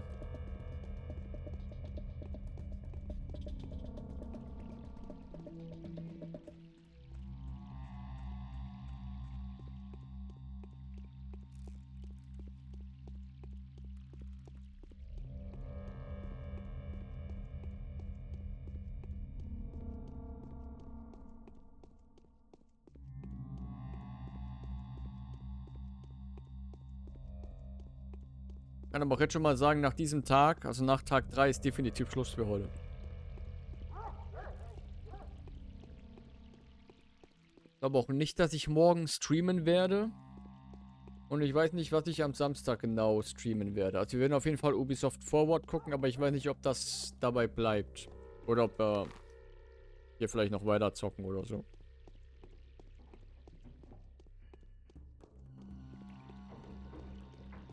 Spätestens dann halt nächsten Dienstag wieder.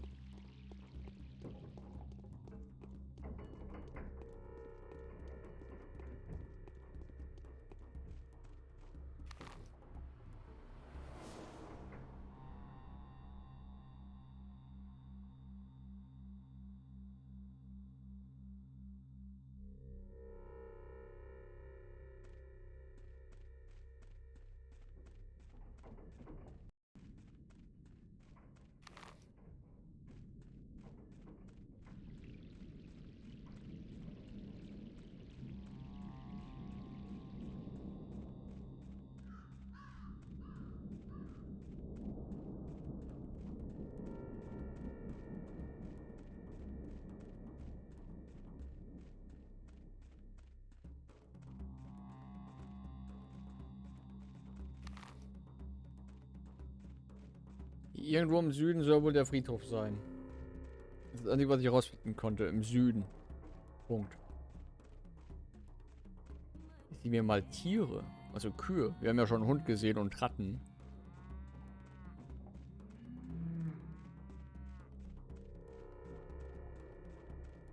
Na gut, Fleischindustrie hieß es, ne?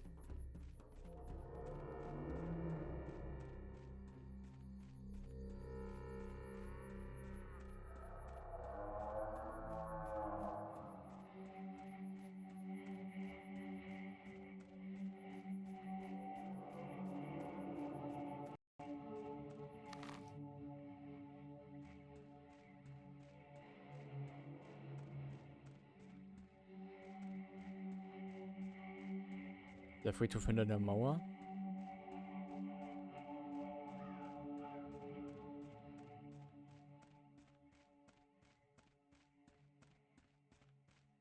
Vielleicht.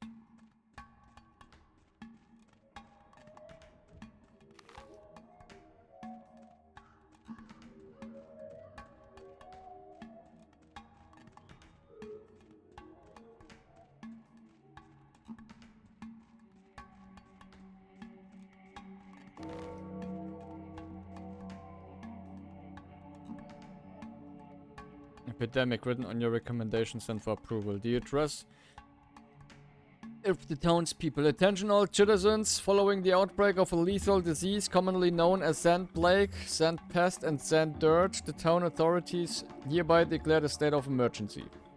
The disease is extremely contagious. There is still ongoing research as how the disease is transmitted, but cases of contact and droplet infection have been confirmed. There are currently no vaccine solutions in the town and none are to be expected before the regular train arrives. Please be extra careful. Townspeople are forbidden to leave their homes unless under special instruction. Remember, the possibility of infection is much lower for those who stay indoors. The citizens are advised to sterilize their household wares, boil their clothing and exterminate as many vermin as possible. Do not panic. Medics, couriers and executors will take care of mail delivery as well as the distribution of drinking water, provisions and medicine. Requests should be written down and slid under the door for couriers to collect. This address was composed on the instruction of Bachelor Techovsky and ratified by the State of Emergency Town Governor Alexander Sabudov. It is compulsory to follow every advice herein. Ja, würde ich so bestätigen. Na, das sieht nicht gut aus.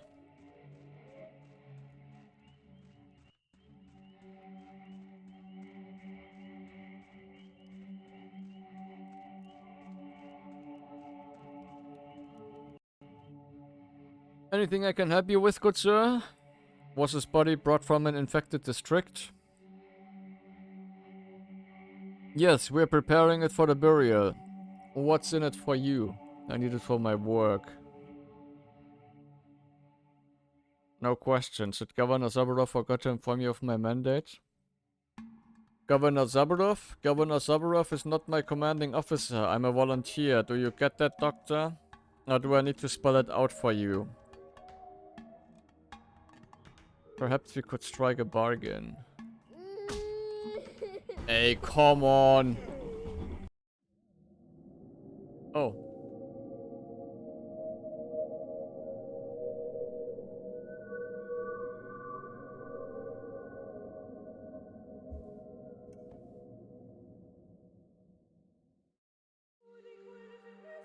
Das würde ich jetzt niemandem in der Stadt erklären müssen wollen, dass derjenige den einzigen Arzt getötet hat.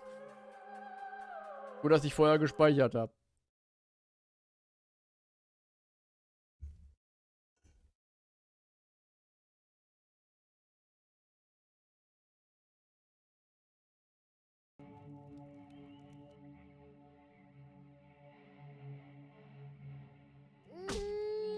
Okay, so oder so, ich werde sterben. Mit der Antwort.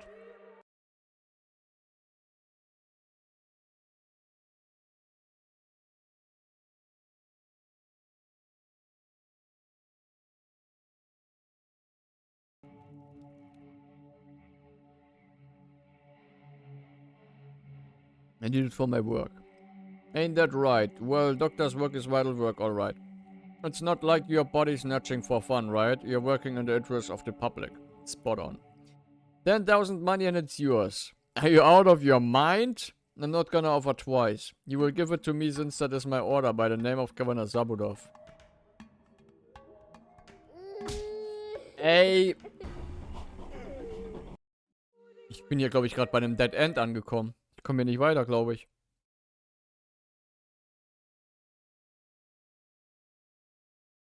Wie soll ich denn an 10.000 rankommen? Nie im Leben.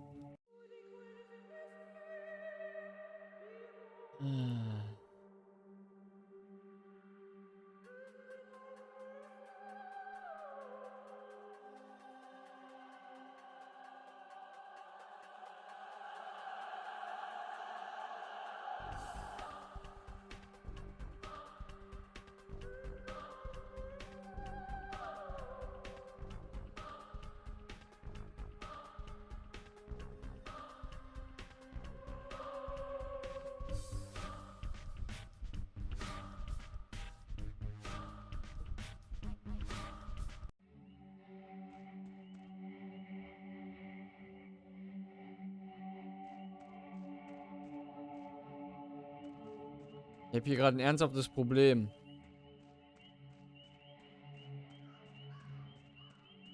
Dass ich nicht gegen die kämpfen muss. Ich habe keine Gesundheit. Ich brauche... The Changeling girl is paying visits to every villain for 3 days straight now. It's hard, not only do they need to be fed, but talked to as well. I need to find the words of comfort for them. Only then will they repay us with tenderness and joy. But now they are all anxious. Every single one of them is mumbling something. That's why I look so tired. I am the caretaker since my father died. Were you talking about the souls of the dead? Of the dead themselves. Do not assume that people die forever. Not everyone does. Some people live underground and only die out for the lack of care.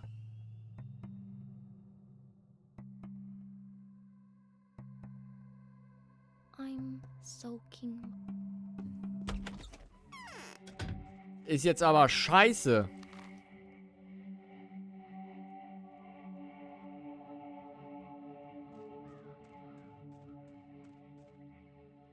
Uhr. Ich brauche dringend Heil. Oh. Das ist gerade richtig scheiße.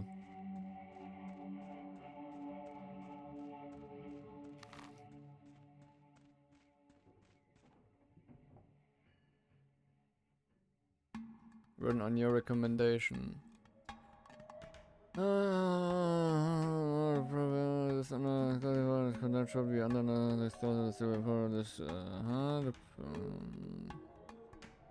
Papillaya conducted diseases in order someone who has taken immune system.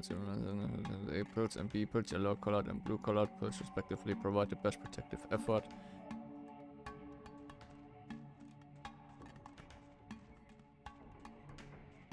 What should I do? What should I do?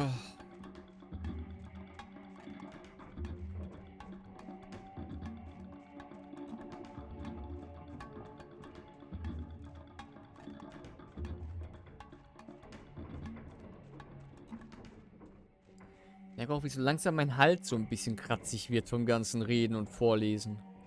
Und ich trinke schon die ganze Zeit was, also. Vielleicht sollte ich es doch lieber bei dem Spiel immer nur bei einem Tag lassen.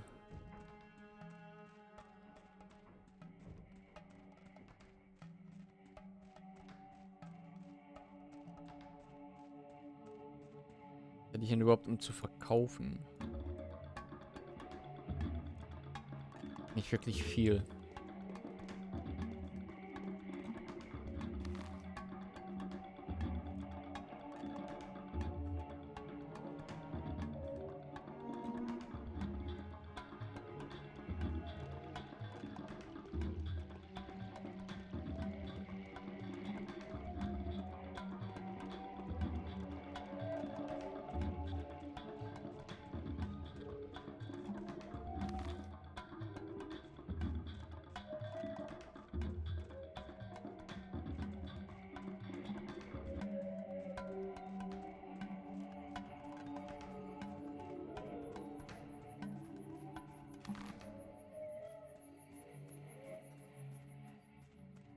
Hier gibt es aber auch echt sau wenig Items scheinbar, die einen wirklich heilen. Ich meine, selbst Essen macht's ja nicht mal.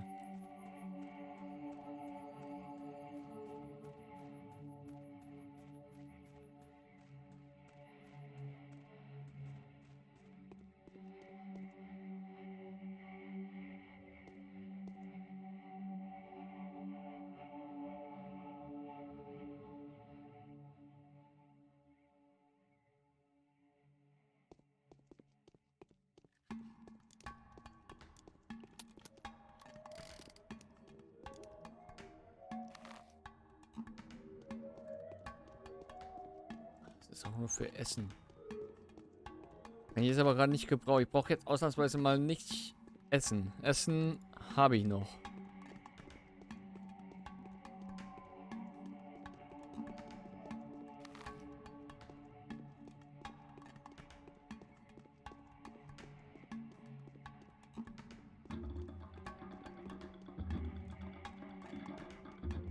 Ah, Apotheke.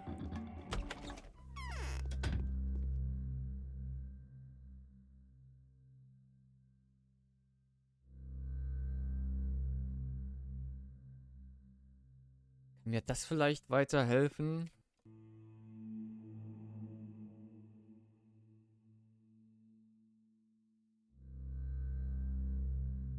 Wow, nicht viel, aber es hat geholfen immerhin.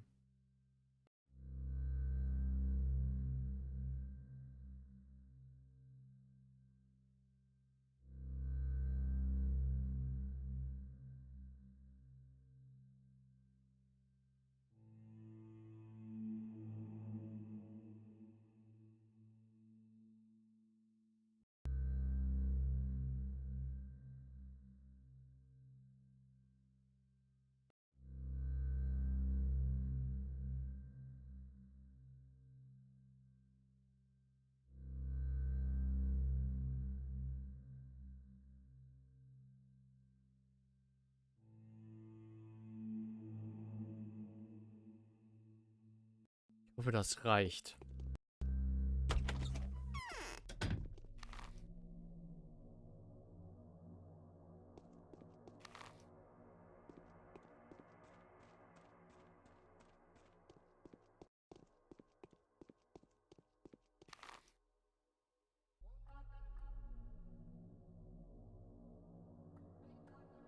Ab darum komme ich schneller, wo ich hergekommen bin.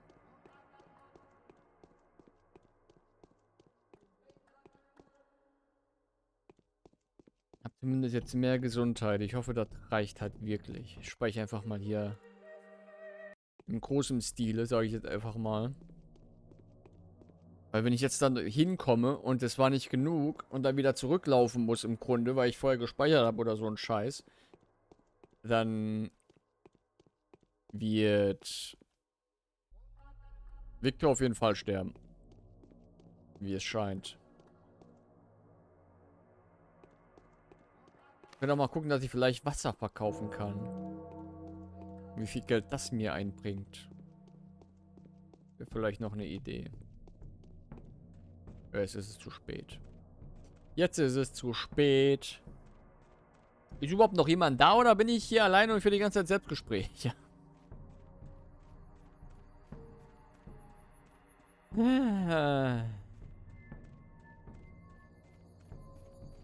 Aber ich werde nicht mehr dazu kommen, die Nebenmission noch zu erledigen.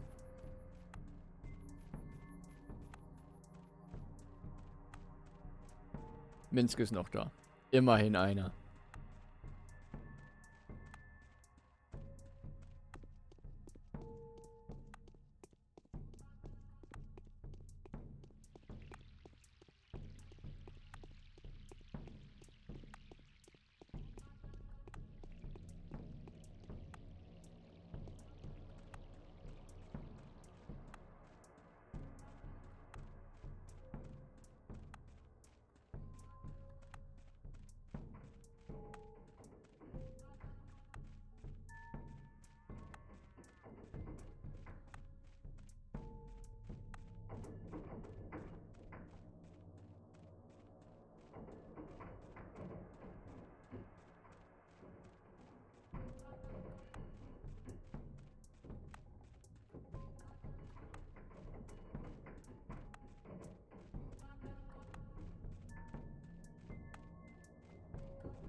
So ein Halsbonbon wäre, also jetzt nicht unbedingt ein Halsbonbon, aber allgemein so ein Bonbon wäre gerade nicht schlecht, glaube ich.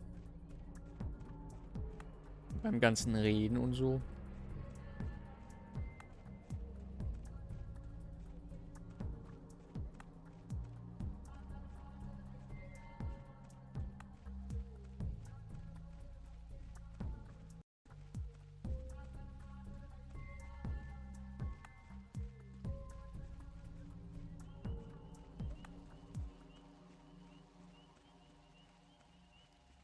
Was haben wir jetzt passiert? Ich hoffe, es reicht aus.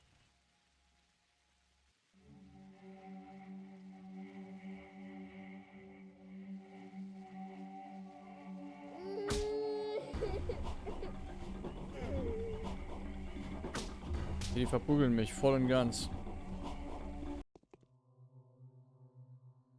Hallo? Is there really no way to cure the disease? Keep your voice down and listen carefully. I've told these people you're not the person who ordered the butchers to cut corpses. Oh, hätte es vielleicht gereicht, wenn ich einfach nur weggerannt wäre nach dem ersten Schlag? Fuck! Thank you, I appreciate that. I had no conceit that there's an unknown ripper on the loose. Twice a criminal for daring to raise his knife against the inviolability of a body and for defiling the sacred peace of the dead. I told them you weren't the real ripper, and we've started a manhunt for the real one.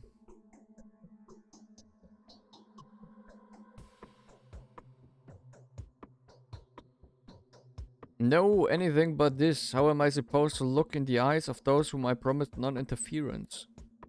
No names were named. I don't know who you're referring to, nor do I want to know. You hear me? I want nothing to do with cases about defiling the dead. My public line is whoever is caught dissecting a body will be summarily executed and made an example of. Be more careful from now on. What am I to do now? These patrolmen were keeping watch at the cemetery. Right now there is no one there. I will task them with blockading an infected district, and I will dispatch the next shift of guard to the cemetery 10 minutes. Do you hear? 10 minutes after you leave. You have a 10-minute head start to do what you need to do. Danke. Ich speichere hier mal wieder. Und ich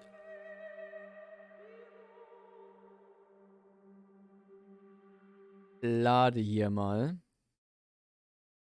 Und hoffe, dass es reicht, wenn die mich einmal hauen. Weil da habe ich wenigstens mehr HP.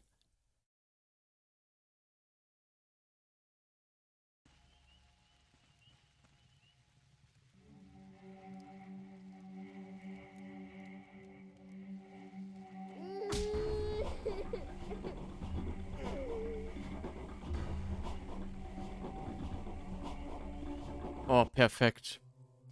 Es hat funktioniert. Haruspex and his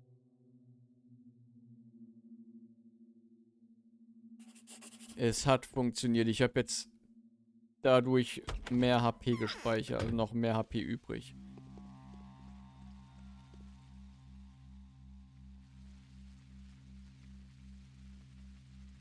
Okay. Dann heißt es jetzt schnell wieder zum Friedhof. Und ich würde mal behaupten, dass es das dann mehr oder weniger mit dem Tag war. Und dann soll man noch die Nebenmission erledigen. Also wenn man will. Das kriegt doch kein Schwein hin. Das alles in der Zeit zu erledigen. Aber die Frage, hat das irgendwelche Auswirkungen mit den Nebenmissionen? Wenn ich die nicht erfülle, wenn ich die nicht mache. Wirkt sich das aufs Ende aus oder sowas? Ich habe keine Ahnung. Absolut keine Ahnung.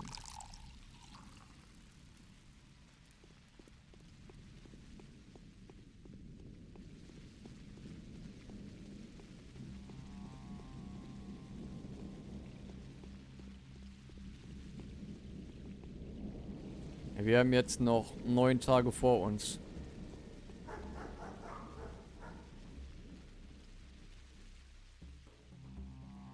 Wenn ich das richtig deute.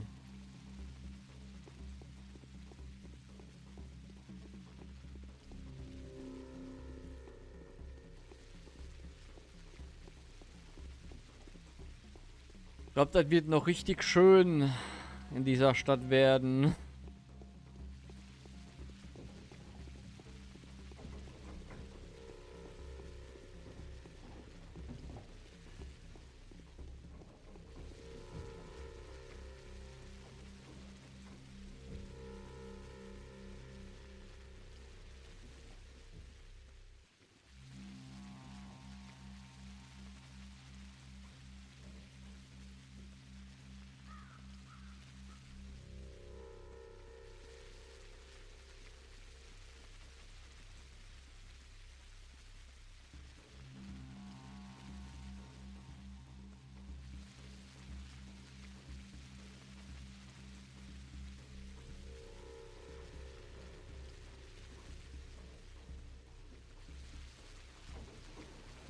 Mann, Mann, Mann, Mann, Mann.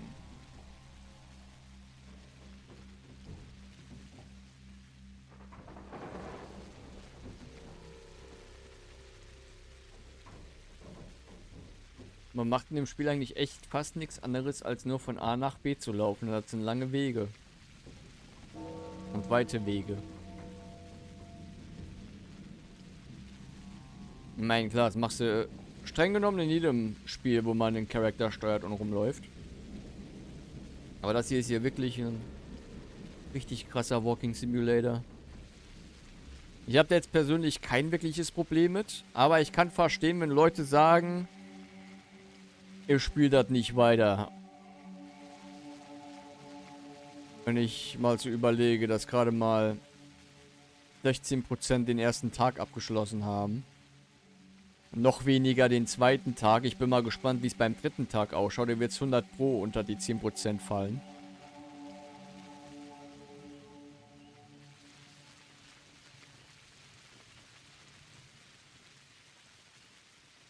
Ich habe jetzt die Fiole. Und nu?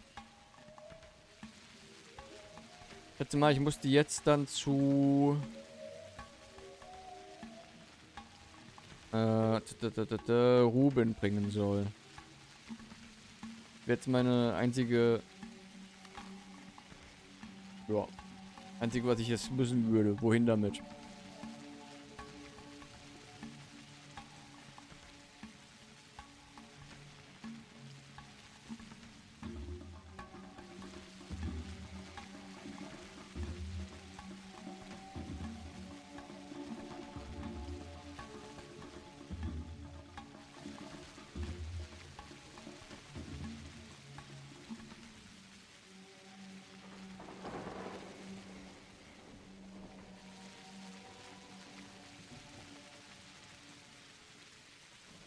Muss ich nochmal rein? Okay, hinter der Brücke erst.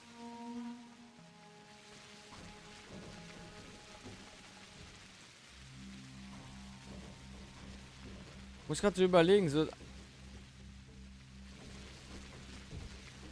der Ort mit einer Fleischerei, mit einer Fleischindustrie. War eine gute Entscheidung, da runter zu gehen, nachzugucken.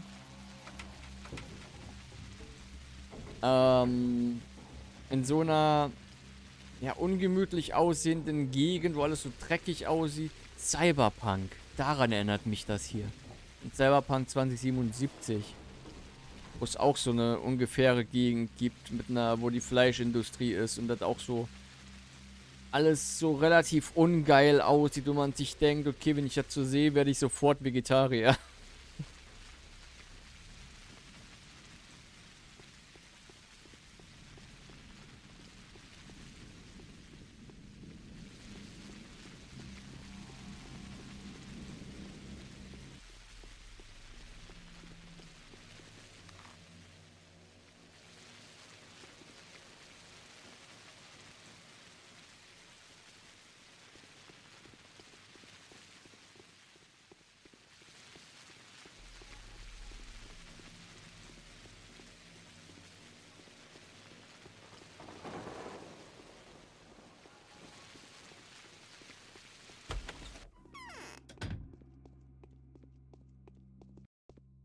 Yes.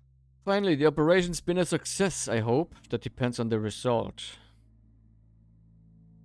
The microscope is at your service, colleague. May you be the first to make the discovery. Much obliged.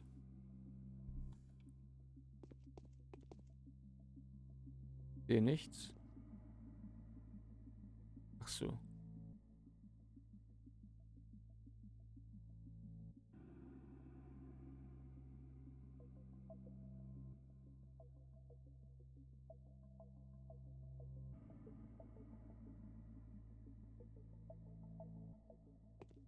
Okay.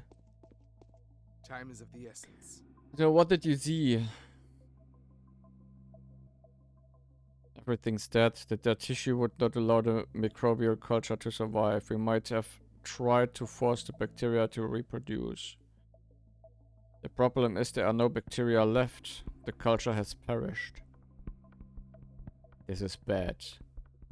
Quite the opposite, colleague. This is outstanding. What we've just discovered allows us to suggest that sand pest does not linger in dead bodies. As soon as it kills an infected person, it leaves. It needs warm blood, rich in oxygen to survive. Das heißt also, die Leichen müssen nicht verbrannt werden oder irgend so ein Scheiß, wenn ich das richtig verstehe. Oder alles, was kein warmes Blut hat. Sprich Brot, Kleidung und sowas. Ist davon befreit, oder wie? How do you think the bacteria kills Bachelor? How do you think the bacteria kills Bachelor? It causes a massive contamination of the blood. In so doing, it overloads the cardiac muscle. In all likelihood, the infected suffer a stroke. That is something we didn't know before. Aber ist das nicht so? Ist auch egal. So, in order to acquire the potent living microbial culture, we will have to get our hands on a still beating heart. This is borderline absurd. We can start to research your vaccine though. Don't you have that unique source of yours? I do. In any case, our work must no longer be delayed, not after the new hope that day has brought. What does this mean? Firstly, it suggests that something as simple as house walls might provide a certain level of protection. Secondly, that the killer's life cycle is very short. Therefore, there is a natural restriction on how fast the disease can spread. As soon as the infection kills whoever carries it, it dies. Erinnert mich gerade so ein bisschen an Plague Inc. Das ist ja auch so, wenn du da spielst und du machst einen Virus oder einen Pilz oder eine Bakterie oder was weiß ich, zu schnell, zu tödlich, hast du schon verloren. Weil sich, wie er hat eben gesagt hat, die Krankheit nicht ausbreiten kann.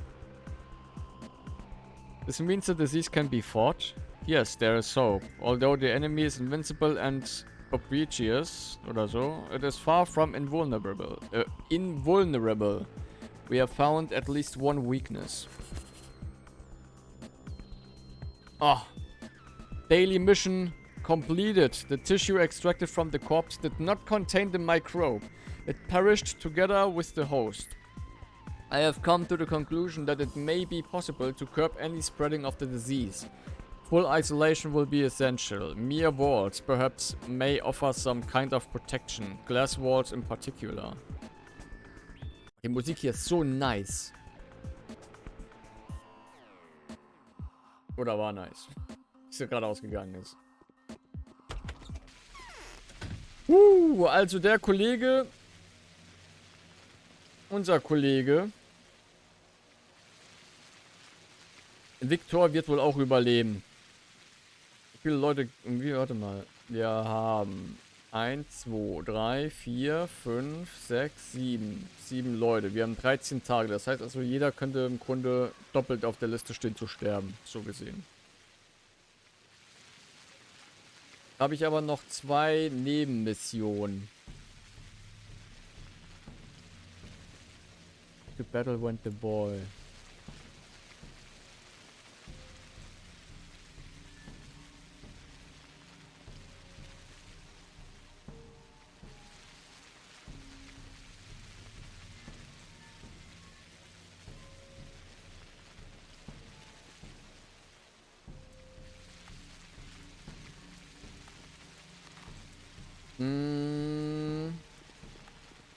Geh mal wieder zu dem Mädel hin. Bei der Kathedrale oder was das ist. um mit ihr zu quatschen. Vielleicht ist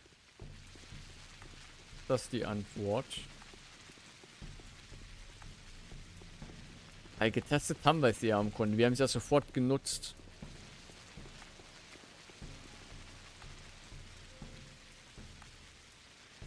Ja, die Tabletten, die brauche ich nicht. Die haben es sofort genutzt und wurden auch sofort vor dem Scheiß geheilt. Aber es hat uns halt auch fast gekillt.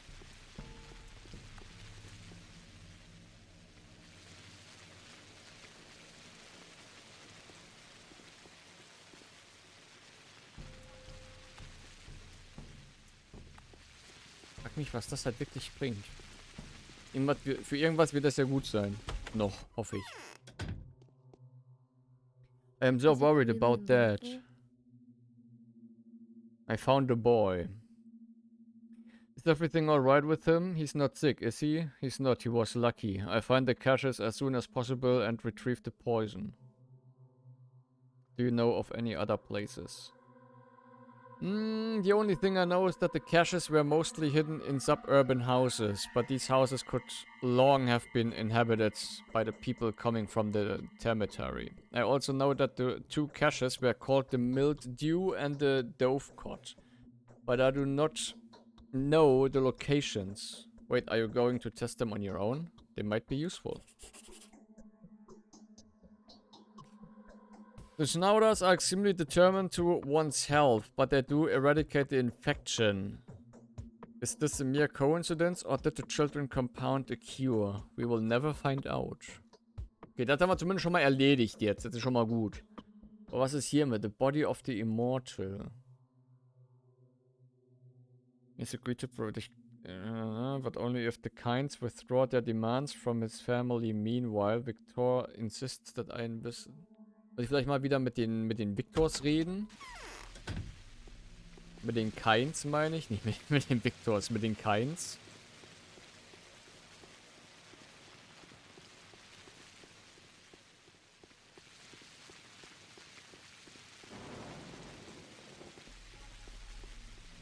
Frage mich, ob man auch heilt, wenn ich jetzt wirklich normal schlafe. Wenn ich mich ausruhe. Ich hoffe doch. Wäre mir eine große Hilfe tatsächlich.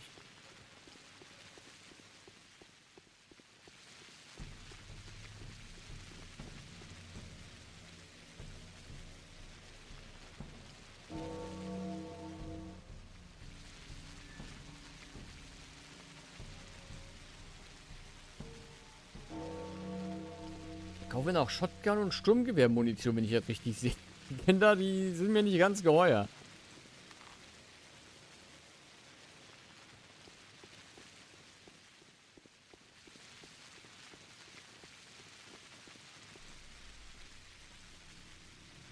...27 Flaschen Wasser. Meine Fresse. Du.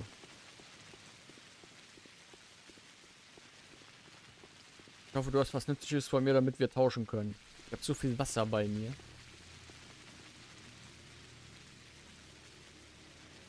Ist okay.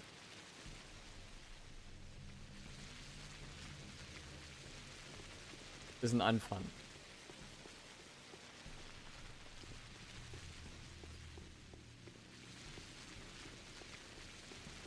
Aber doch auch mal gucken, wie viel Wasser wert ist zum Verkaufen.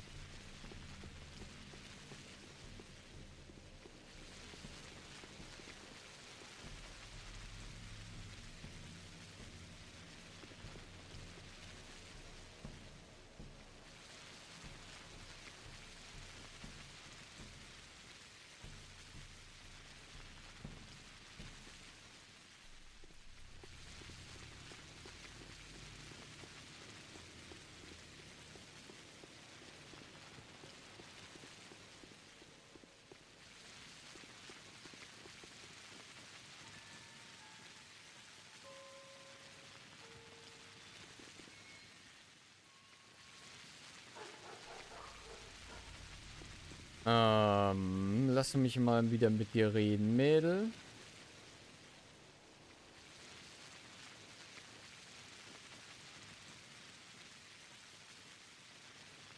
Wenn ich so einen kleinen Handel machen kann.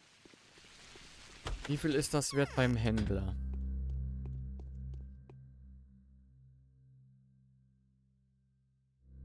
Der hat Munition. Die hab ich ihm gegeben. 360 ist das wert. 330. Ich hoffe mal, dass ich... Nee, da handle ich jetzt nicht mit. Munition auch nicht. Aber mit dem Geld handle ich. Also das Geld will ich. Vielleicht war gerade wieder sauteuer. 16,50.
Tell me what you want, and I will tell you who you are.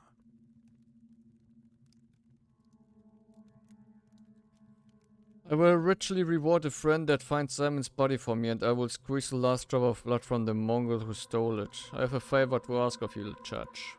I am in debt to you, dear Doctor. Speak. I will be happy to grant any request that is within my power to fulfill. It has to do with Isidore Burak's son. Yes, I know the man, if only by what the others have to say about him. Regrettably, I have yet to meet him personally. He was one of the main suspects in Simon's murder. He also hasn't cleared himself. Not to my judgment, anyway. Of the charge of murdering his own father. Now he is the main suspect in the theft of my brother's body. I hope you are not going to solicit forgiveness on his behalf. That is exactly what I'm going to do. This is one of the few requests that I am not prepared to meet, and that is to say, I wouldn't be, if anyone other than you were asking. But I believe without a shadow of doubt that you are acting in good faith and with most noble intentions. Vlad Olgimsky vouches for his honesty and is prepared to be a witness for him on all the charges you've brought against him. Though it was Olgimsky who asked you to intervene, don't trust him, Doctor. Don't trust him. Olgimsky has many qualities worthy of respect, but being honorable is not one of them. His honor ends where his avarice begins. If he's prepared to vouch for something, it is a clear indication that he's going to profit from it. Keep that in mind. Hat mir aber nicht weitergeholfen, ne? I'm deadly tired. Olgimsky has put a Your body has bounty been on sold by Stark anyone Ruben. who Under tries. what circumstances? I don't know. He had The old examined the folks body tried here to at the hide. Crucible, hadn't he? I cannot believe what I hear. Where is it now? I believe it's somewhere near Isidore's makeshift laboratory. I don't know. Information is inviolable. I need nothing. Will das aber nicht. Ich will ihn nicht verpetzen. Hat mir jetzt aber an der anderen Quest nicht weitergeholfen.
Mm.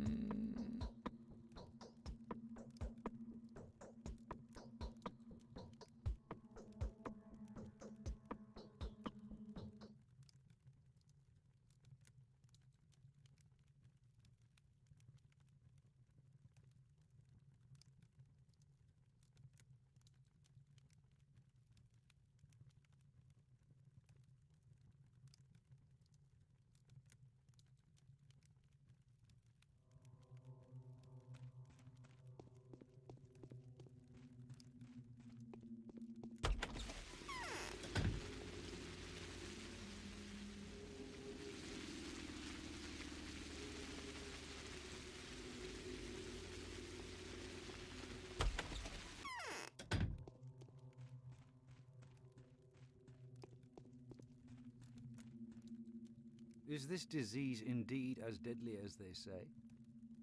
I come bearing news from the Olgimskis. It has to do with the cemetery. Most curious, what is it? Blood Younger asked me to tell you the following. The cemetery had been closed before the polyhedron was, and there are many witnesses to that. Really? What is he getting at? He has no reason to believe that the situation inside the cemetery is different from that inside the tower. Ingenious, damn it. Alright, so be it. If that's how he's spinning it, then I'm forced to leave him alone. For now. You can tell him that. It will only last until we find proof that not everything is in order inside the cemetery.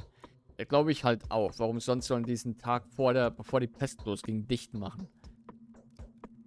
Habe ich ja schon gesagt. Meine Vermutung ist, dass da etwas nicht rauskommt. I hope there's no doubt in your mind that I am obviously only doing all this to get to reveal the location of Simon's body to me.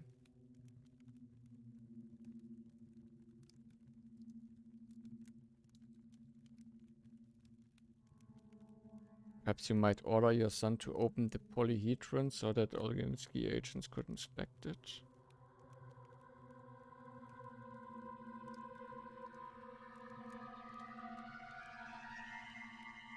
My son has long ceased obeying me. He regards me as an enemy. Only Nina had an influence on him. His beloved sister was someone he might have trusted, but now even Maria can't make him open the polyhedron, and I wouldn't take the risk either. Let the children remain fortified. Okay. My son has now founded a kingdom of his own. There it is, towering above our sinful earth. He wouldn't let anyone into that world, not even his own father. If you're interested to know what's going on there, give it a try.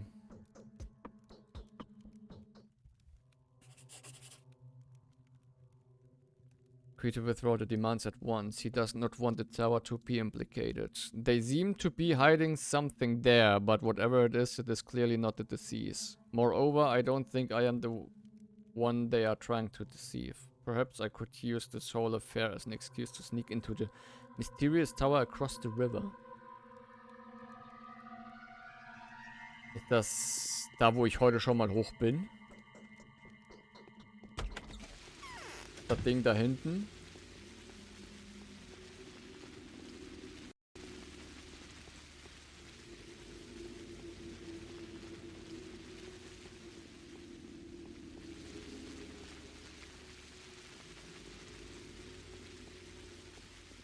Gehen wir einfach nochmal hoch. Ich habe ja vorher gespeichert.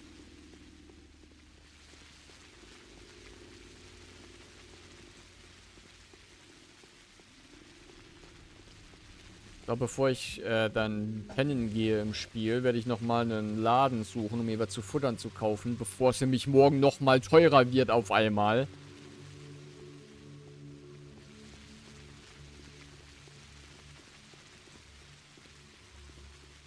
Und ich jeden Taler 30 Mal umdrehen muss.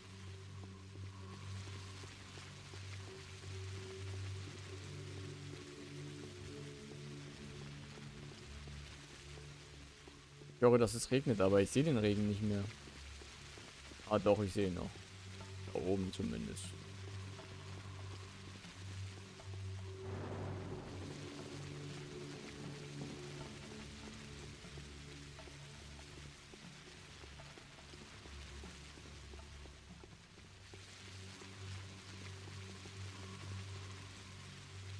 You can't go in there. I'm a friend of the kind. I have come to see Khan. You're in luck then. Khan has left the facets to mourn his grandfather. Come in, but don't try to get inside. You really don't want us all to perish, do you? I really don't. Hi. I guess. Only children can live in the tower. It's off limits to the rest. Oh, es ist Little Lamplight aus Fallout 3. Come in there. Adults are not allowed in here. I can topple the tower. Common sense suggests otherwise. I won't be staying for long. Who do I have the pleasure of talking to? My name is Kaspar. I am son to Victor and Nina, the youngest of the Kanes. Now, you name yourself. Bachelor Tarkovsky. Are you a friend of our family? I am. Why are they acting so girlishly? You wanted to speak to me? I'm listening.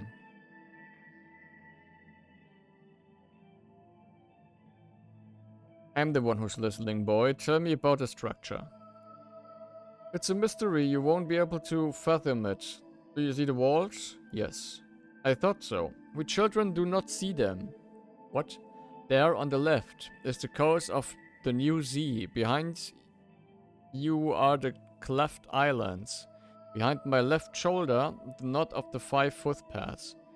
And the facet a little way to the left from it is actually the collapsed bridge from the legend of the Ever Reborn.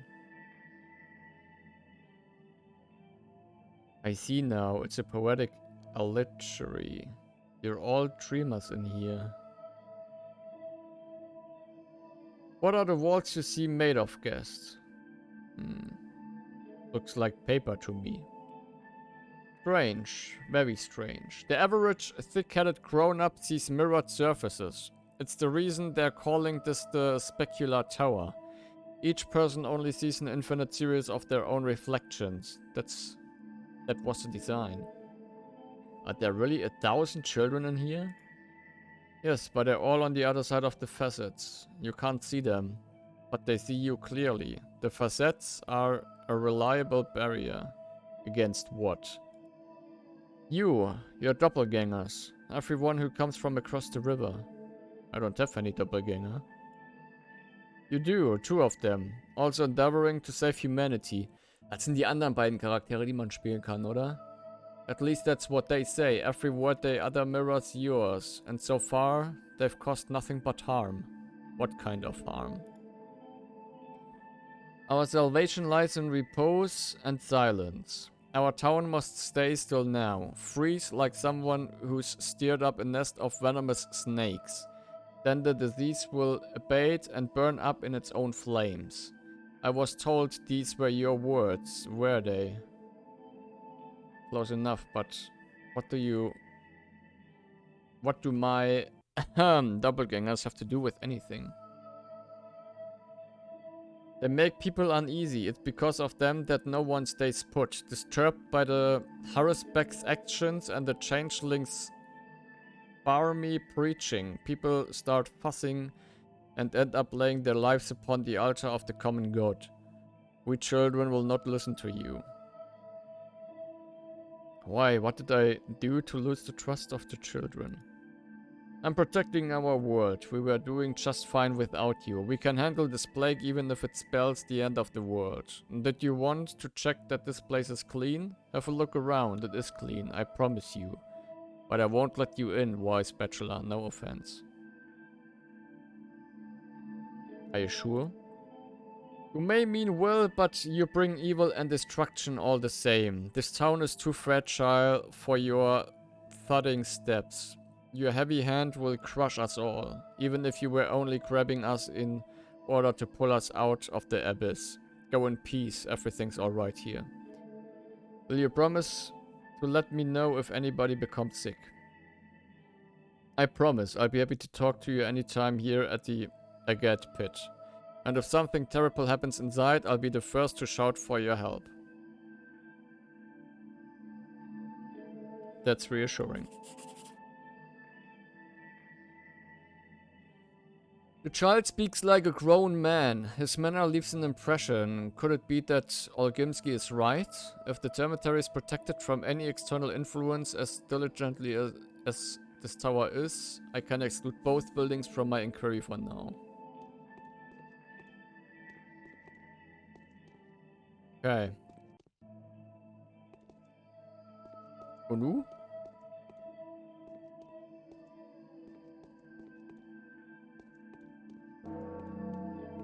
Wie komme ich hier wieder raus? Ja.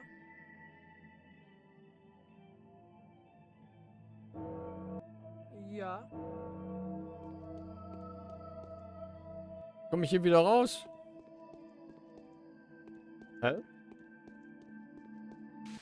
Ah, okay. What the fuck?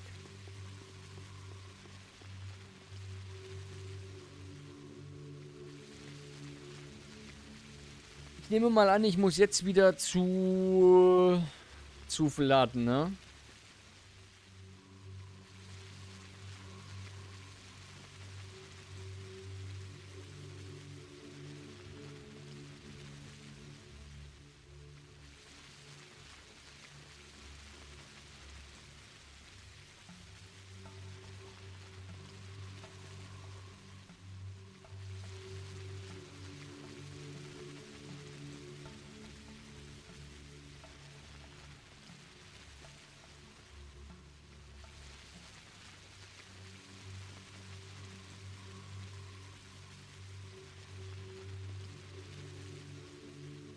La Junior, das ist ja ganz im Süden, glaube ich.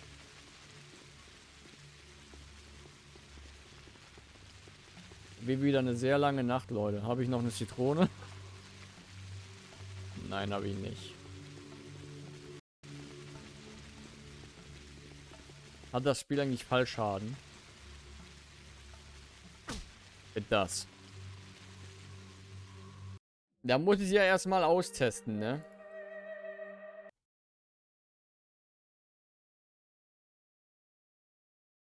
Schon 23 Uhr, ey, während der Woche und ich streame noch.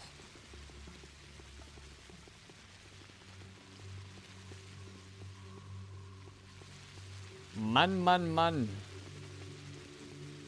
Kann ich hier runter droppen, ohne zu sterben? Ey, come on. Das war jetzt wirklich nicht hoch.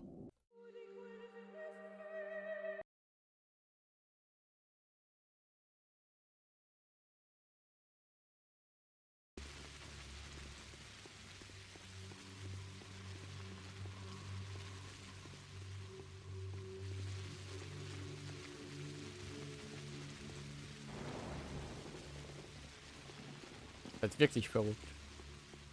Normalerweise mache ich es ja so, dass ich nach 22 Uhr während der Woche nicht mehr streame. Und wenn ich halt am Wochenenden mal streame, so Freitag, Samstag, oder wenn am nächsten Tag halt ein Feiertag ist, dann habe ich kein Problem mit länger zu machen. Aber während der Woche will ich das eigentlich nicht so. Aber jetzt sind wir hier, ne? Was ist das eigentlich dafür ein Laden da links? Das waren Klamotten oder so, ne? Glaube ich.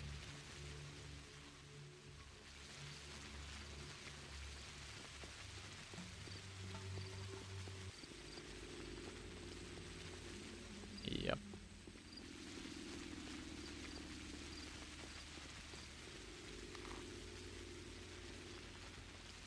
Hier war, glaube ich, eine Apotheke. Ging das also auch nicht weiter. Wäre noch ganz cool, wenn man die Gebäude auch mal besucht hat, die Läden. Wenn man da mal drin war, dass es dann auch auf der Karte vielleicht anzeigen würde. Was für ein Laden das ist.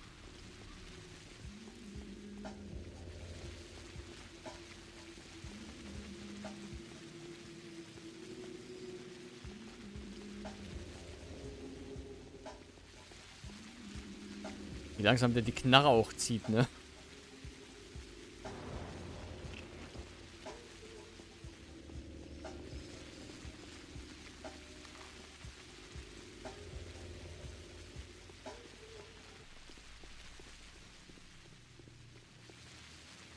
Na, da waren wir schon, da haben wir ja schon gekauft. Der hat nichts mehr. nichts Interessantes mehr für uns. Der nächste Laden ist vor uns.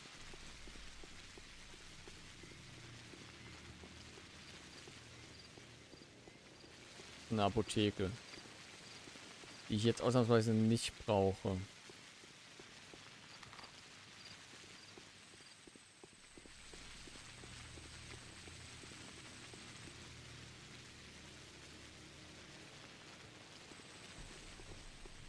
Warte. Gegen was tauschst du die Munition?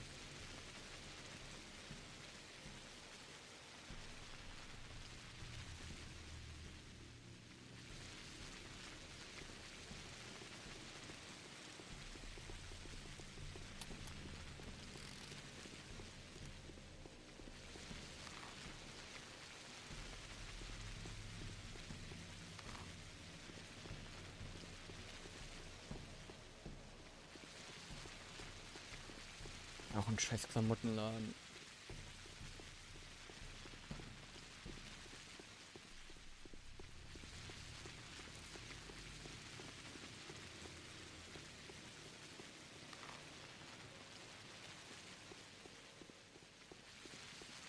Wir müssen eigentlich dringend eine Pause machen. Oder halt pennen gehen. Oder eine Zitrone essen.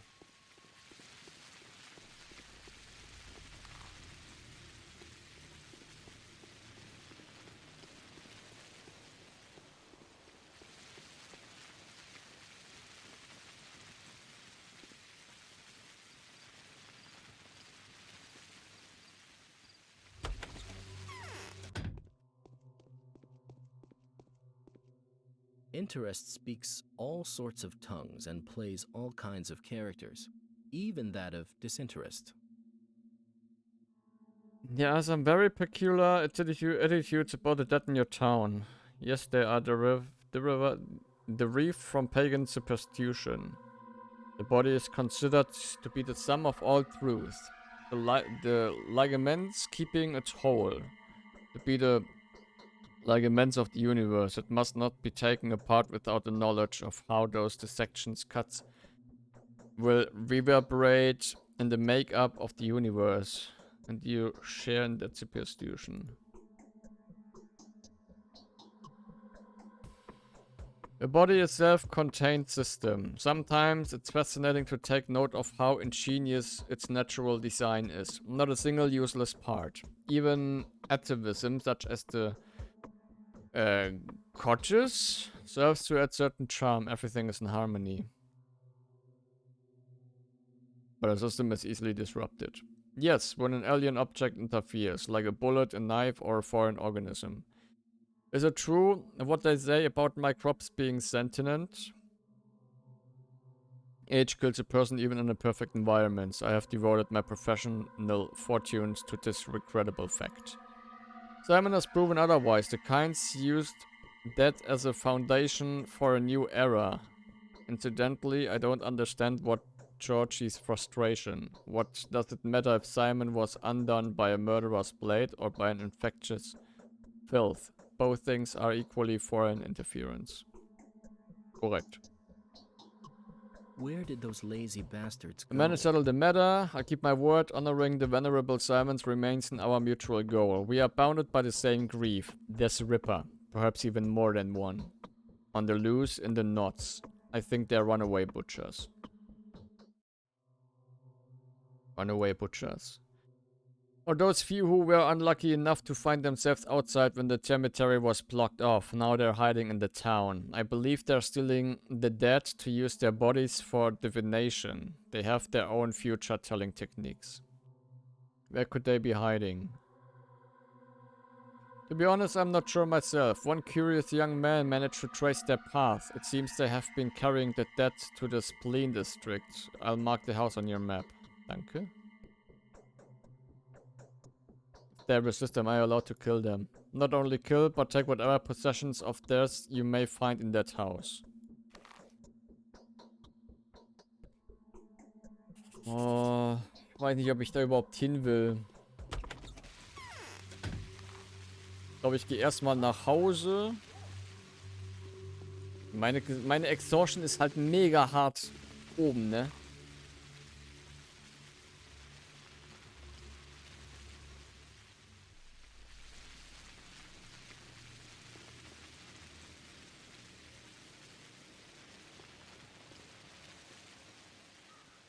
halt dringend eine Zitrone.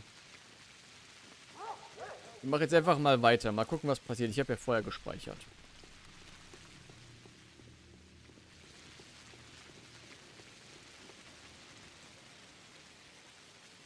Kann ja auch mal ruhig eine Zitrone hier im Müll finden. Ich weiß zwar nicht, wer freiwillig eine Zitrone wegwirft, weil Zitronen mega nice sind. Aber egal. Es gibt überall verrückte Menschen.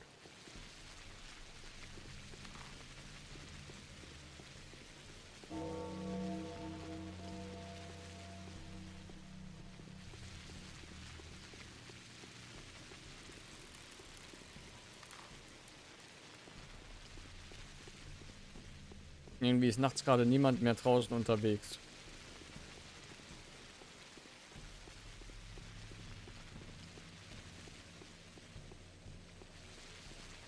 Er hat nicht zufällig was, das einen wach hält, oder? Nope. Hätte ja sein können.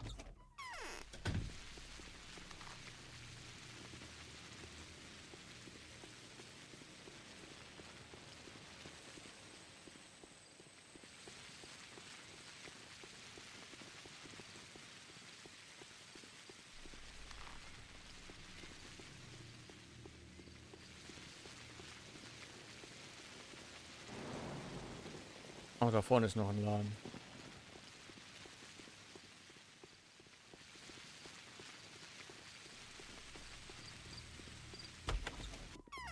Bitte hab guten Stuff für mich.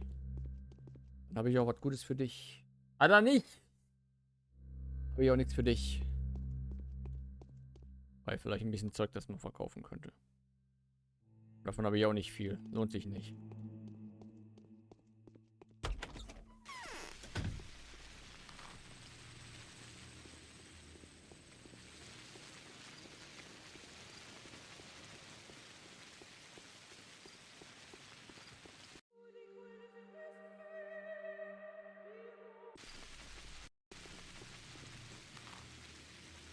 Ist das nächste Haus hier.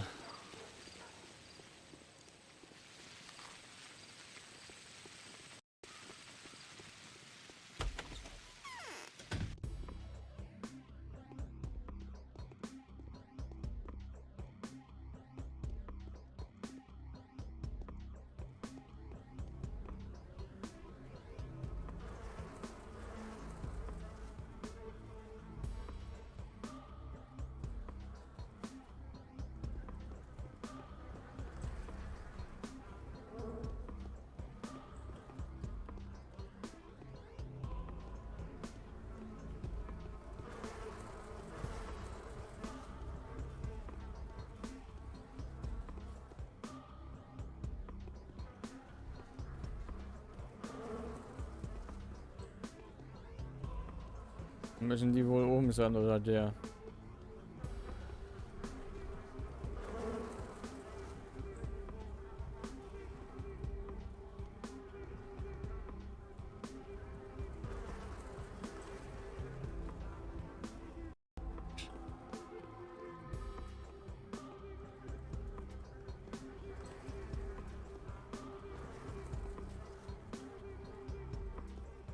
Ich würde lügen, wenn ich sagen würde, dass ich hier kein ungutes Gefühl bei der Sache habe. Oh!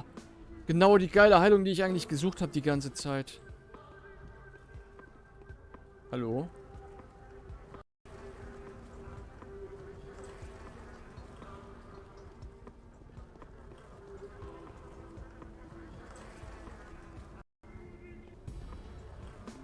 Kann ich mit euch reden oder seid ihr sofort aggressiv?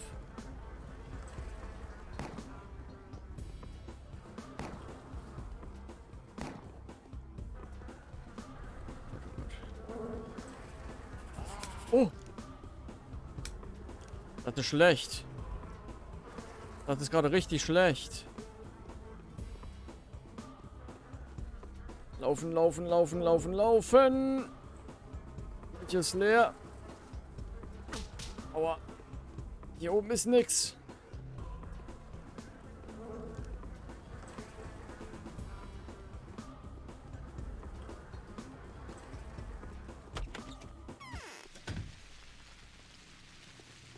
Jetzt schlecht. Ich brauche Munition. Oder ich muss halt kämpfen können.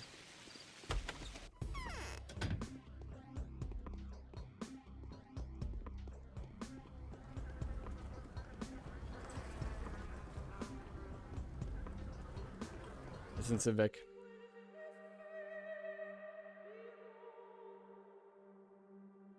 Der eine Schuss, der daneben ging, war, glaube ich, ein ganz großes Problem. Dann ist die Frage, kann ich irgendwie die Waffe schnellstmöglich wieder wegpacken? Dann ist die Frage, wie sieht das halt mit der Gesundheit allgemein aus? Ja.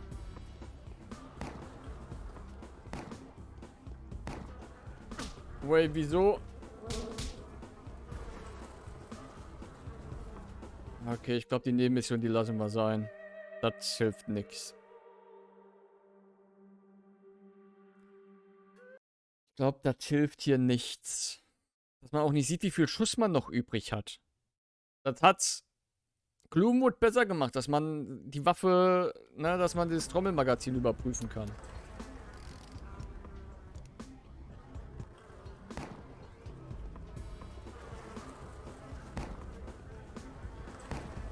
Alter, das mit dem Schießen ist aber auch Müll.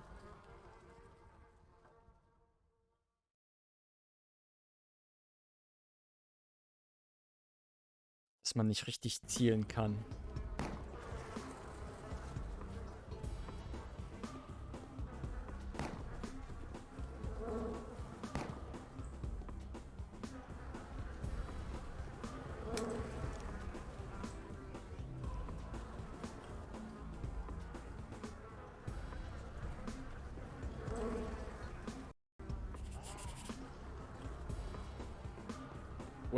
Wait.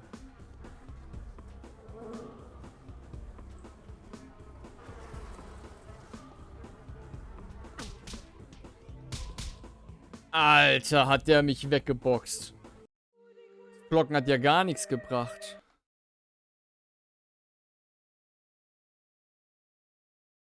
Der Körper wurde gefunden. Reicht das für die Quest?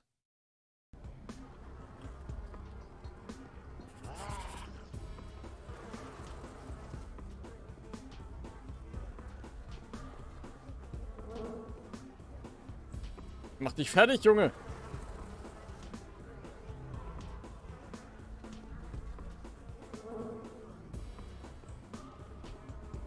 Ja, ich bin ein Pro. Ich bin ein absoluter Pro-Gamer. Die beiden fertig gemacht. Einen erschossen, einen umgeprügelt. Und meine Energie ist trotzdem fast komplett für den Arsch.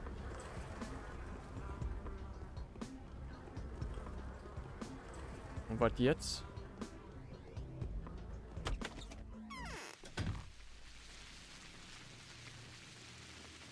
Der Box Simulator, echt mal. Was jetzt?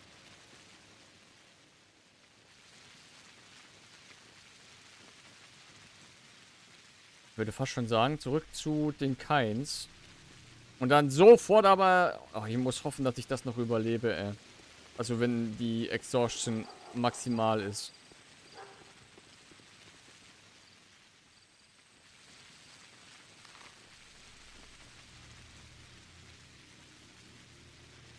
Ich hoffe, dass da vorne ein Geschäft ist.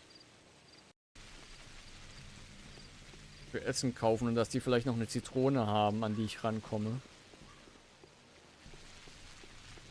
Ansonsten wird es echt scheiße eng. Eine Stunde pennen könnte ich dann vielleicht noch. Ach shit, das ist nur eine Apotheke.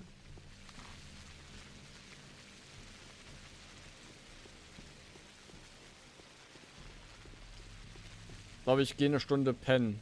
Vielleicht hilft das zumindest ein bisschen was. Bevor ich dann wieder zu den Kains gehe. Die sind ja im Grunde 5 Minuten nur weg von mir. Noch nicht mal 5 Minuten. Wäre dann knapp vor 0 Uhr. Das sollte ich dann noch hinkriegen, hoffe ich. Bitte, bitte, bitte, bitte, bitte. Ich weiß auch nicht mal, was passiert, wenn die Anzeige voll ist.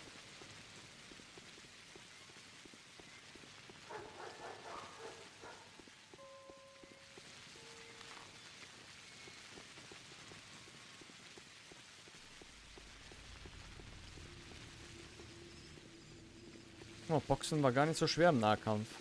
Warten, bis sie geschlagen haben. Nah rangehen, einmal draufkloppen und wieder zurückgehen. Warten, bis sie geschlagen haben, nah rangehen. Warten, bis sie zugeschlagen haben, wieder zurückgehen.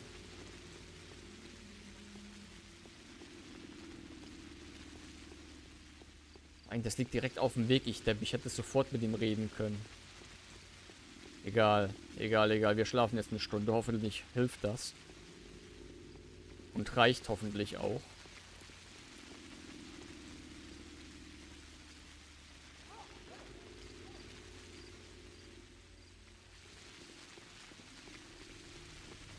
Dass es zumindest ein bisschen die Exhaustion runtertreibt.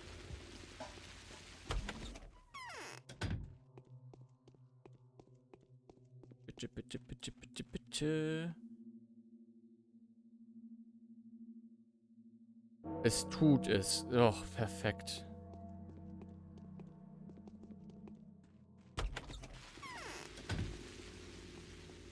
Uhr 18. Ich glaube aber ganz schön knapp. Aber ich weiß halt auch immer noch nicht, was passiert, wenn ich den Balken voll werden lasse. Genauso wie beim Hunger.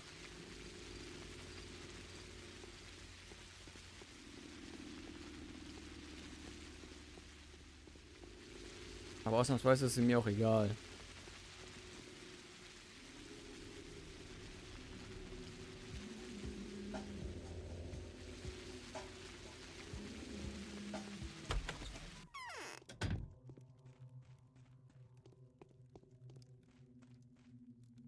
Who could have I will thought richly reward a friend that finds Simon's body for me. I will squeeze the last drop of the blood from the mongrel who stole it.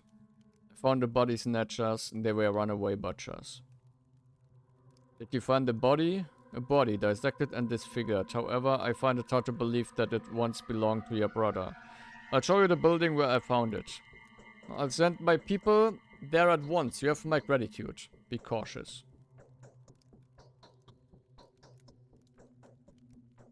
Just don't bring the body directly to the crucible and don't forget to quarantine your people before they return to their everyday duties. Oh, es gab 4000 Cash.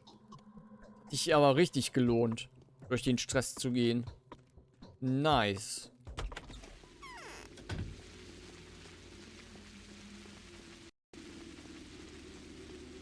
So, mehr können wir an dem Tag jetzt eh nicht machen.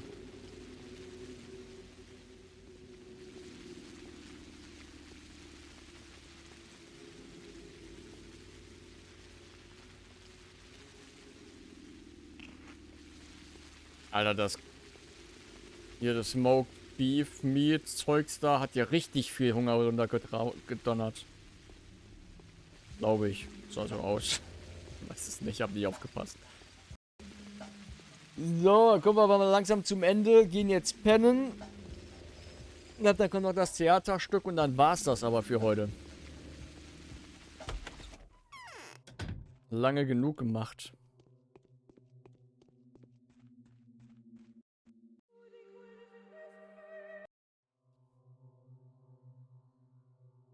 Nee. Für heute war's das. Mein Hals ist auch schon ganz trocken und alles.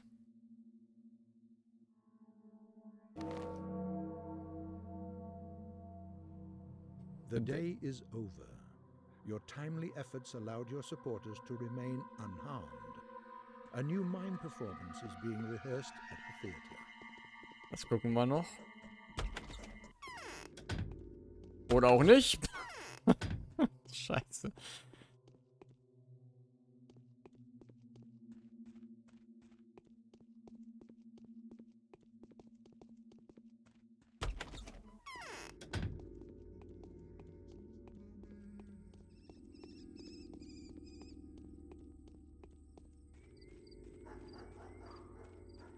Das gucken wir noch und dann ist Schluss. Mit aller Sicherheit kann ich sagen, dass ich morgen, wie gesagt, nicht streamen werde. Am Samstagabend sehen wir uns auf jeden Fall. Spätestens ab ca. 21:45 Uhr. Also ich werde um 20:30 Uhr, wenn ich nicht vorher schon streame, wird der Stream um 20:30 Uhr losgehen. Mit dem üblichen 15-Minuten-Countdown, ne? Dass wir uns um 12 Uhr, uns um 20:45 Uhr alle zusammen einfinden können. auf Twitch, bevor wir dann um 21 Uhr Bethesda gucken. Ubisoft. Komme ich noch auf Bethesda. Und eventuell werde ich einen kleinen Stream machen am Mittwoch nächste Woche um 12 Uhr schon. Ungefähr um 12 Uhr. Weil dann ist von Sega die Ryuga-Gotoku, das Ryuga-Gotoku Summit. Und da geht es halt um die Macher von Yakuza und möglicherweise Yakuza 8.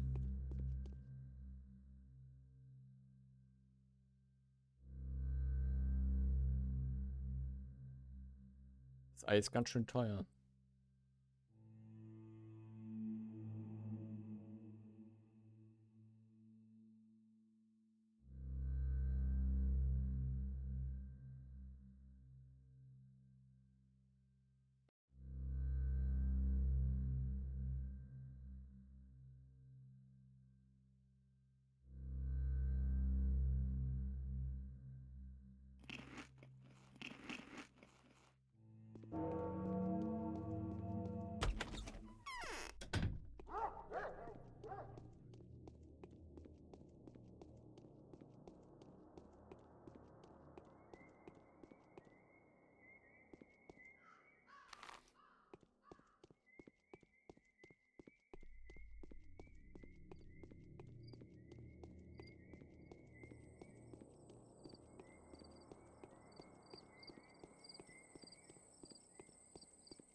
Ja, was hat denn diesmal die Show zu bieten? So, It stays away from dead bodies, disappearing from corpses without a trace.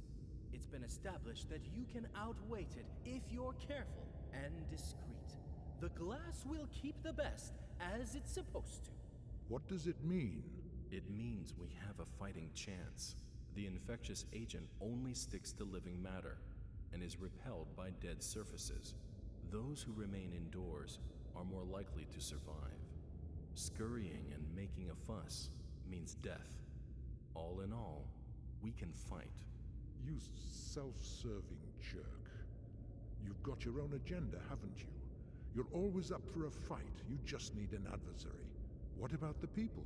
Hush, don't you get in his way. He seems to have a plan. It's all wrong. It's no good at all.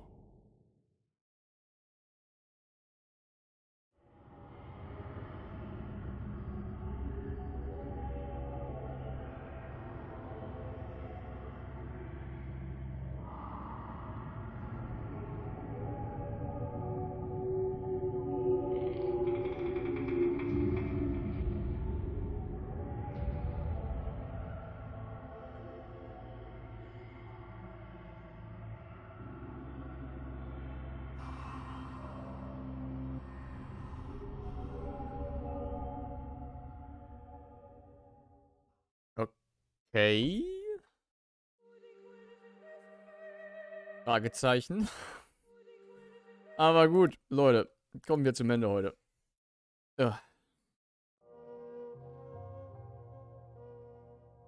Mögen wir zum Ende kommen. Denn ich bin langsam K.O.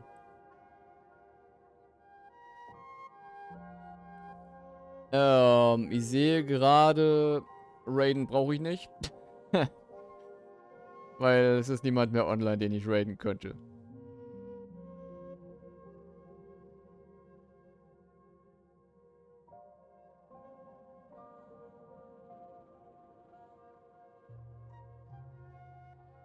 Ah, 2 Tage heute geschafft. Wir wissen, dass wir den ganzen Scheiß bekämpfen und heilen können.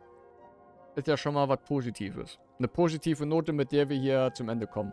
9,4% haben gerade mal Tag 3 abgeschlossen. Das ist eine seltene Errungenschaft, weil die leuchtet. Look for me elsewhere. Ja, von da kann es ja nur noch abwärts gehen. Was die Menge der Achievements betrifft, die Leute haben. Nun denn, Ladies and Gentlemen, Boys and Girls. Ich verabschiede mich für heute und wünsche euch einen angenehmen, wunderschönen restlichen guten Abend. Wohl eher gute Nacht, kann man mittlerweile schon sagen. Und ich bedanke mich fürs Anwesen und dabei sein und so. Und hoffe, dass man sich dann am Samstag spätestens ab 20 Uhr 30 wieder sieht. Schrägstrich 45. Wenn wir Ubisoft Forward gucken. Ja. Ich lasse es so kurz, wie es jetzt gerade ist. Und verabschiede mich. Denn ich bin ein bisschen K.O. Und ich merke, wie mein Hals kratzt vom ganzen Reden und alles. Gut, ich bin raus. Mach's gut. Haut rein. Wunderschönen restlichen guten Abend. Pass auf euch auf. Bleibt gesund. Und bis dann.